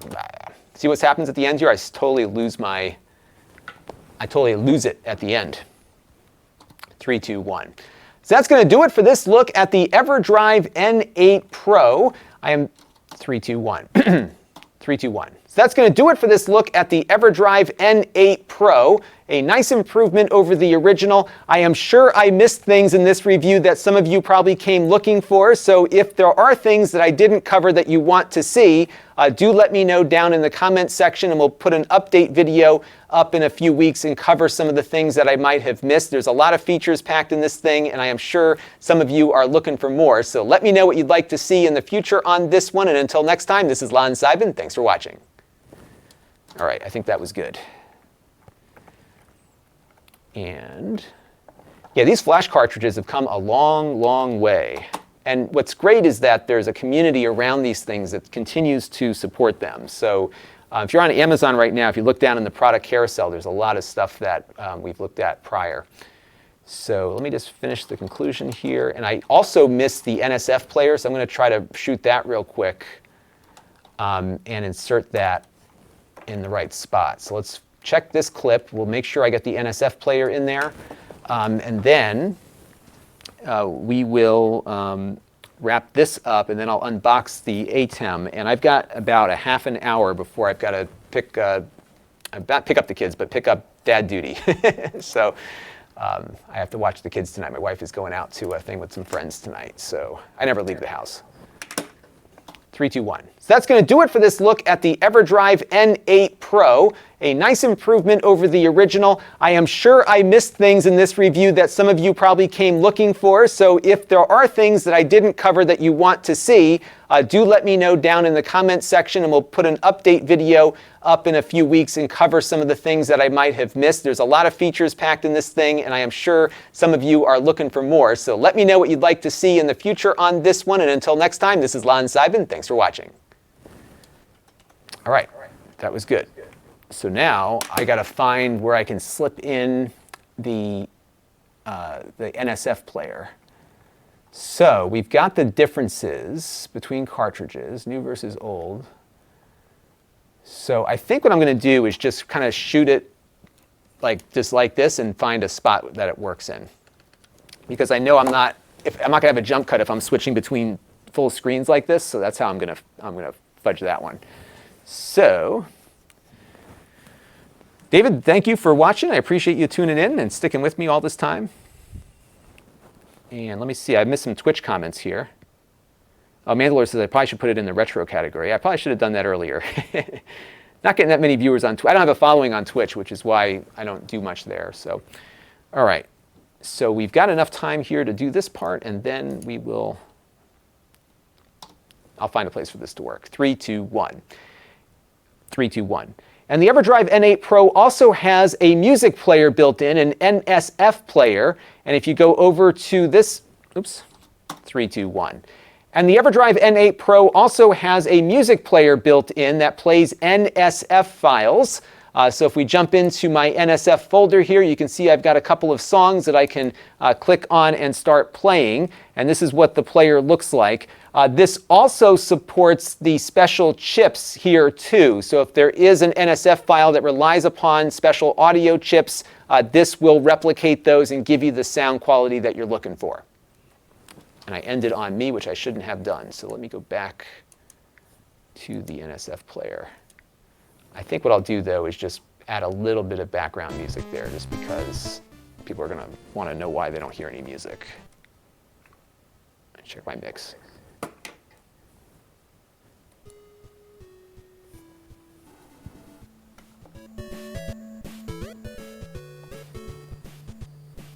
So I'm losing my mind here. They did remakes of the Mario Land 2 music, or Mario Land music on the chip here with the special VRC6 thing. So that's what that is. All right. Travis Rhodes, thank you very much for tuning in. And Outer Space Base, sorry I'm not more help running around. It's okay, Outer Space Base, it's fine. You guys have been very helpful. All of you have been really helpful. E.C. Myers Vids has said this has been fascinating. Yeah, it's kind of fun because I don't think you've ever seen me do my work. I've always kind of considered this a very private thing to do, but doing the Amazon streaming has gotten me into the streaming thing a little bit more. So yeah, we're about 3.5 hours in. And what's interesting is that if it takes me about 3.5 hours to shoot a video, it's usually over 30 minutes. That's what I found. And the reason why this one has been so long in duration is that these types of products don't follow a particular formula. You have to, again, let the features kind of guide you through and figure out how to best organize everything. So, and what I just realized is I forgot something, so I'm trying to figure out where I can put this next part in. So we're just gonna wing it here and see how I do. 3, 2, 1. Now another feature that the Everdrive N8 has is a built-in music player that will play NSF files. And I downloaded a couple here that also make use of special audio chips. And what you can do here is just select it. It will detect that it's a music file and boot up the built-in music player. And if I hit B here, it'll play that music back. And if it's supporting cartridge audio, we will get those chips replicated through the player like so. And hopefully it played some music here. Let's take a look. I don't know if it was playing anything. Doesn't look like it was actually playing any music. Let's see. Hoping it played something, because that was a good take. What I could do is actually just dub that in after the fact. 3, 2, 1. Now another feature that the Everdrive N8 has is a built-in music file and boot up the built-in music player. And if I hit B here, it'll play that music back. And if it's supporting cartridge audio, we will get those chips replicated file and boot up the built-in music player. So it looks like I stopped the audio. So let me, hang on. You're going to hear me echo for a second because I need to hear what happens when I click on it. Oops. Okay.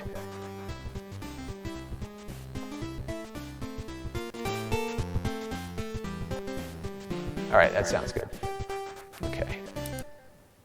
Got it. All right, one more time. 3, 2, 1. And another feature the Everdrive N8 Pro integrates is a built-in music player. So I've got a few NSF files that you can find all over the internet. And we're going to play back this one, which replicates the Super Mario Land music from the Game Boy and makes use of a special audio chip, the VRC6, that the cartridge will replicate through its FPGA. So what we're going to do here is just select play to get that player loaded up. And now the music hopefully should start playing as we're running it through its spaces here. Okay, I wasn't sure if it was playing. Let me try it again. One more time. See what happens? This is how long it takes me for me to do this stuff.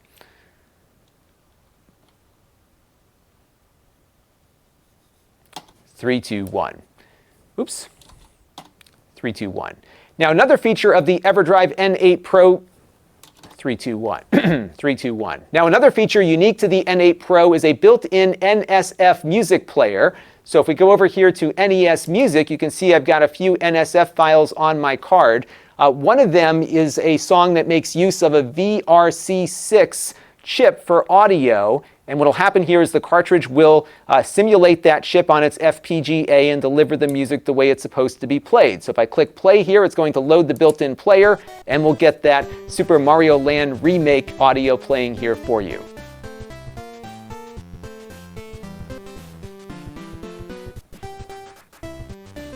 Okay.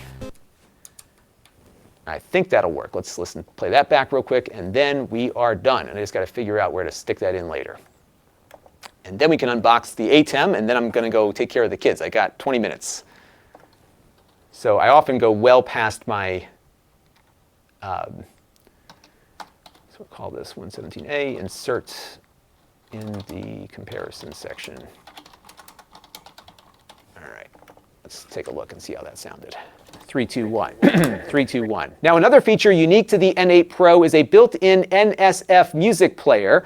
So if we go over here to NES Music, you can see I've got a few NSF files on my card. One of them is a song that makes use of a VRC6 chip for audio. And what will happen here is the cartridge will simulate that chip on its FPGA and deliver the music the way it's supposed to be played. So if I click play here, it's going to load the built-in player, and we'll get that Super Mario Land remake audio playing here for you.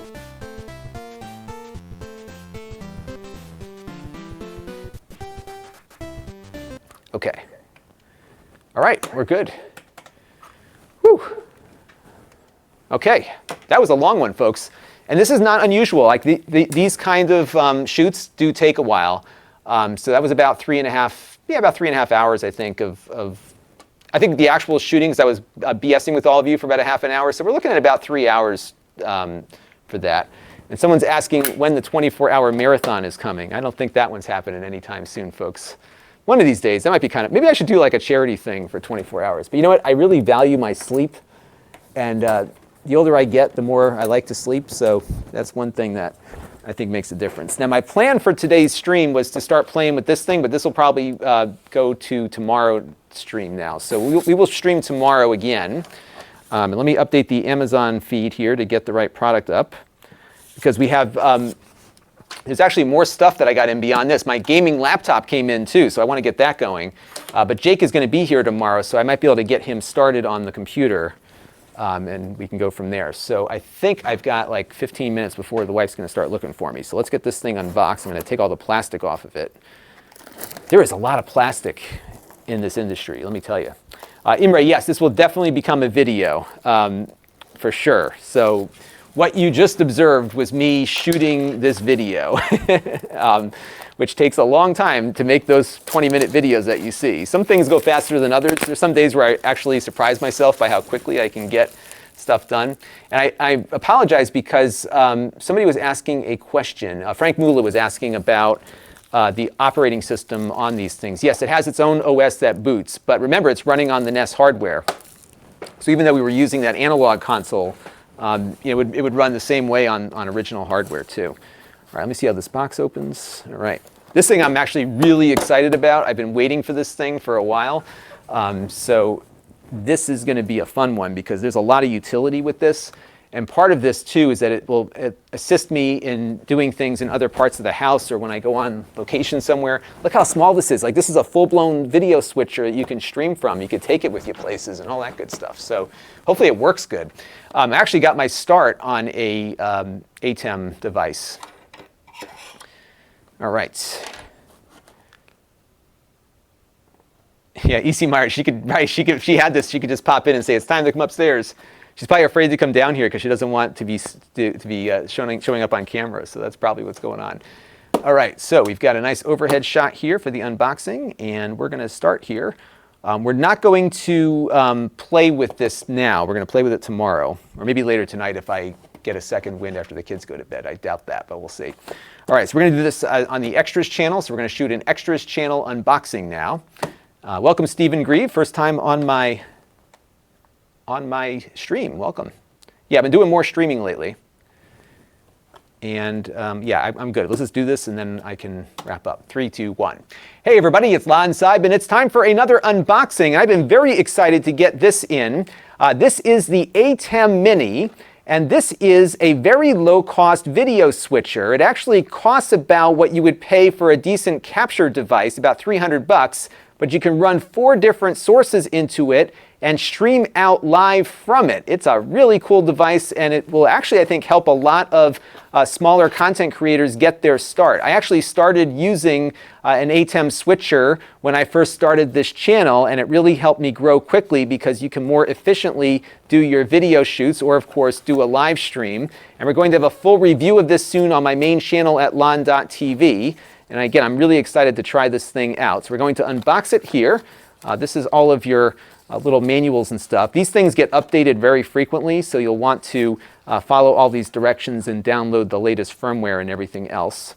They're telling you they're removing the SD card, which they previously had the user manual and software on. Okay, we'll make sure that we download everything. Here's our power adapter. You've got adapters for other parts of the world as well. So let's take a look. Ooh, there it is. Very small and compact. Look at that. It's got a nice weight to it, actually. It feels pretty nice in the hand. I'll probably want to get like a little hard case or something for it to travel around. Maybe even use the original box that it came in, but it's pretty slick looking.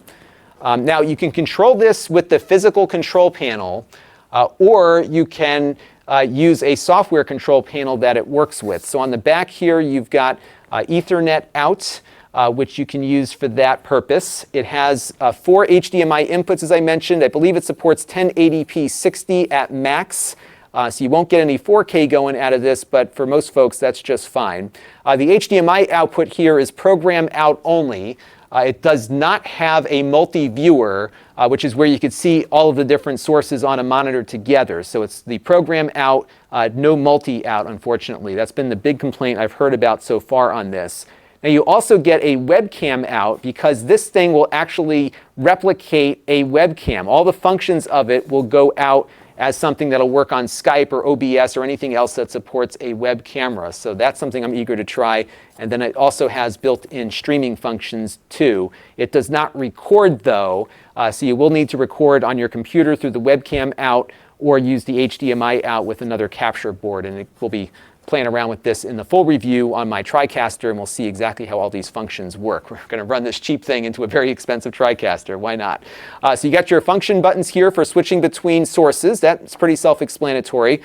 It works a lot like other production switchers do, though, so you can actually do a dissolve in between if you want, or do a straight cut. We'll explore all of the different options you have for that. It has some keying here available as well, so you might be able to put things up over the screen as an overlay. It's got a picture-in-picture option here as well. It's a lot of stuff that we're going to be poking around with on this when we start getting into the full review. It looks like you also have 2 audio sources that you can adjust on here, and those audio sources come in through these analog inputs here on the back, although I believe it will also support audio directly through HDMI. So we have got a lot to explore on this new product, and I am very eager to try it out. So stay tuned soon. We're going to have a full review of this up on the main channel at Lon.TV, where we'll really dive into all of its features. And one thing that'll really help me in that review is getting your suggestions and questions down in the comments section so we can address some of those when we do the full review on this product, because I think this is something that will be of interest to a lot of independent content creators like myself, and I want to give you all the information I can. So let me know down in the comment section below, and stay tuned. More to come on this one at the main channel at Lon.TV. Stay tuned. Boom. See the extras channel? Done. I love the extras channel for that. This is going to go up tonight on the extras channel, actually. Because you know why? I just have to take the file and upload it. You know, that's it. So that is that. 200. This is the ATEM mini unboxing. And it kills me that I can't start playing with this with all of you right now. So we will get back to that. All right, I've got 5 minutes to take some questions and stuff. And wanted to let me know what you all think of this stream thing, because I think it's new to me. I asked in the comments like what you all thought of the stream. You know what? I'm going to hook this thing up while I'm talking. I'm going to go until I am told I have to stop. How's that sound? So let me find the thing here. I'm just going to let my wife know to text me when she's ready for me to take over. So let me just do that. Text me when you need me to stop. Okay. So let me start hooking this thing up. We're going to do more with this, so don't worry. But I want to hook it up real quick because I'm just eager to play with it. And I got to find now the portion of the box that had the power cables. There it is. So let's get that going. Yeah, the process is pretty, and you know, it's funny, what you didn't see was all the stuff that I was doing last night, kind of experimenting with that. So, because I don't like to shoot until I'm really confident. And as you saw, like there was stuff that I just didn't have right on there. So that's stuff to keep in mind. All right, let's boot this thing up. I have a feeling I probably have to install firmware on it and all that good stuff, but I'm just curious what it does out of the box. So let's plug in power.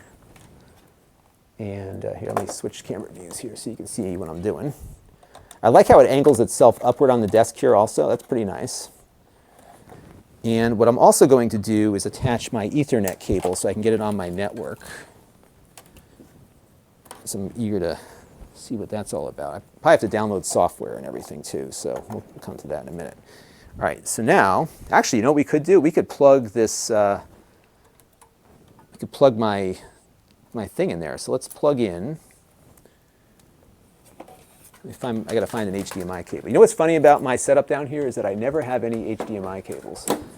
So I'm going to run input 3, which is currently my computer input. I'm going to run that to the TriCaster. So let's see what this thing is outputting here. Let's see if I get anything. I should be black. Yeah, it's black right now. And can I pull up color bars? I wonder if it has I think it has like chroma key built in too, I think. It's pretty cool looking. Right, so let's get another HDMI cable out.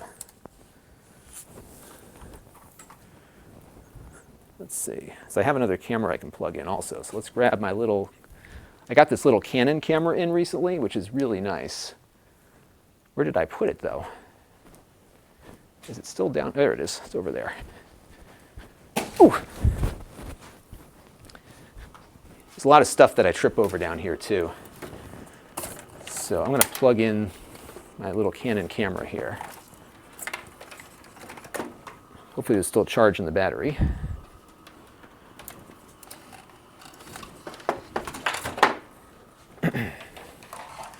Oops. It's still plugged in, which is good, which means we'll have battery power. I haven't reviewed this. You know, it's funny. I have so much stuff to review. I can never get to everything I want to get to. But this camera is pretty decent. So we're just going to set this up here real quick. And this is actually good because we're going to need this hooked up anyhow. So right now I've got it running into the TriCaster. I'm going to pop this into input 1 here. And we're going to flip it on. And hopefully this will start appearing on the, yep, there it goes. Okay, I think. Something just flickered. I'm not sure what. All right, so it looks like it's not picking that up yet. At least I'm not getting that as an output yet. Input 1. On. We're going to have to mess around with this thing some more, I think. Let's see. Let me check and see what I'm outputting for HDMI. Because that's the other thing is, in the past, these ATEM things have been very, they've not always been very easy to work with from a camera standpoint. So they had to be set at the same resolution and frame rate across all the cameras, and the old one only supported 1080i for a 1080 resolution, although I think this one will do a dedicated 30p. But what I need to find now is another HDMI cable. Here's one. I buy HDMI cables all the time, and I never have one. It's funny how that works. So we're going to try to switch this thing and the other thing together and see what we get. So let's plug this in. We'll put the N8 cartridge back in and fire up the analog. And we'll drop that into position 2. And let's see if it will give us anything on our third input here. And it could be, too, that I'm just outputting the wrong format. So what I'm going to do is unplug it from the TriCaster's main input, and I'm going to try. It's already starting to look like a rat's nest here. I will certainly straighten this out before we get to the main event here. I'm going to plug it into my, there it goes. Okay, it is working. All right, so I've got it running here from my TriCaster in my NDI. So this is outputting through the Blackmagic now. And look at that, I can switch. So here, let me zoom out. This is kind of a meta thing. We're going from a Blackmagic to a TriCaster. And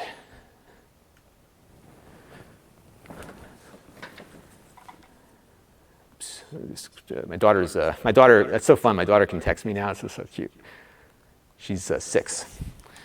All right, so check it out. So we've got that already working. And then if I do an auto here, let's see. I want to do a mix. I wonder how that works. I can fade the black. That's pretty cool. I want to do a picture-in-picture. Okay, so that's cool. So you can see it down in the corner. But I'm not sure how that, oh, I see how that works. Okay, so I have it set to auto, so I can just hit that button and it'll do that. That's cool. And this is without the software. The software will probably give us more control. So that's neat. What's AFV do? So what I'm not sure, though, is we can make that picture-in-picture larger, because if you look at it here, let's go back to the other one. Oh, I see. So if I turn this on and that, I get the other one. That's how that works. But it's just like a very small picture-in-picture window. So I'd want something a little bit larger than that. And I'm guessing I can adjust that. I can adjust that in the other setting. And I've got some other stuff here. So, oops, I got to turn this off. And if I turn on, so you can see the overhead here. So I'm looking at some of the other effects here. So if I can do like this little push thing, let's see how that works. And we'll go back over here to auto, and we'll go to 1. See, it kind of does a squeeze. That's pretty cool. That's neat. That's cool. Yeah, we got a lot to play with here. So, and then you can set a longer duration, so that'll do a 2-second. Yeah, it's not like crazy special effects or anything, but it's still pretty cool. What's this dip one do? That'll dip to a color. See, it dips to white. And I'm pretty sure that I can set other things up here. So, and then if I have on and on, okay, I wonder what that does. Let's see. Let's have one there. Okay. I'll keep messing with this. Yeah, so I got some stuff to play with. It's going to be fun. I like these things. And then I can take a still of whatever's on screen, I think. Maybe not.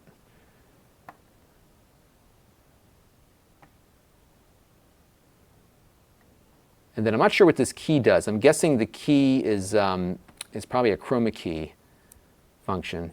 Yeah, so my only thing so far is I want to adjust the size of that picture-in-picture, which I'm sure I can do. So we'll keep playing with this. That's what we're gonna do.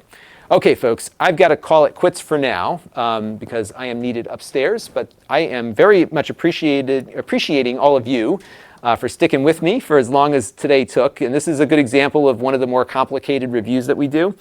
But you know, a product like the Everdrive is a niche product. And there's a lot of people who want a lot of information about the product, so that's why covering it in the detail that we do is important. So that is what we did there. So what's going to happen next is I'm going to probably work on editing this video after the kids go to sleep. It'll probably go up tomorrow, I think, once the editing is ready. And then also tomorrow, we're going to be playing with the ATEM Mini more. So I'm going to get all the software set up tonight and just see how all that works. So we've got that to do as well. So lots more to see. And I want to thank you all for tuning in. And I've got a lot of streams now to shut down because we've been live on Twitch, Amazon, and on YouTube. All right. Well, thank you all. I appreciate it, and I will catch you all very shortly. And again, these all get archived, so if you want to watch them again, Lon.TV/archives is where you can find all of them. I want to thank you all for tuning in. Frank Cromer, thank you, and glad you enjoyed that over there on Amazon. And I want to thank Mendeler for giving some good feedback on pricing over there on Twitch as well. We'll figure out a way to get the Twitch thing more watched in the future, but that's okay. We're getting there. All right, folks, I'll be back later. Have a good evening.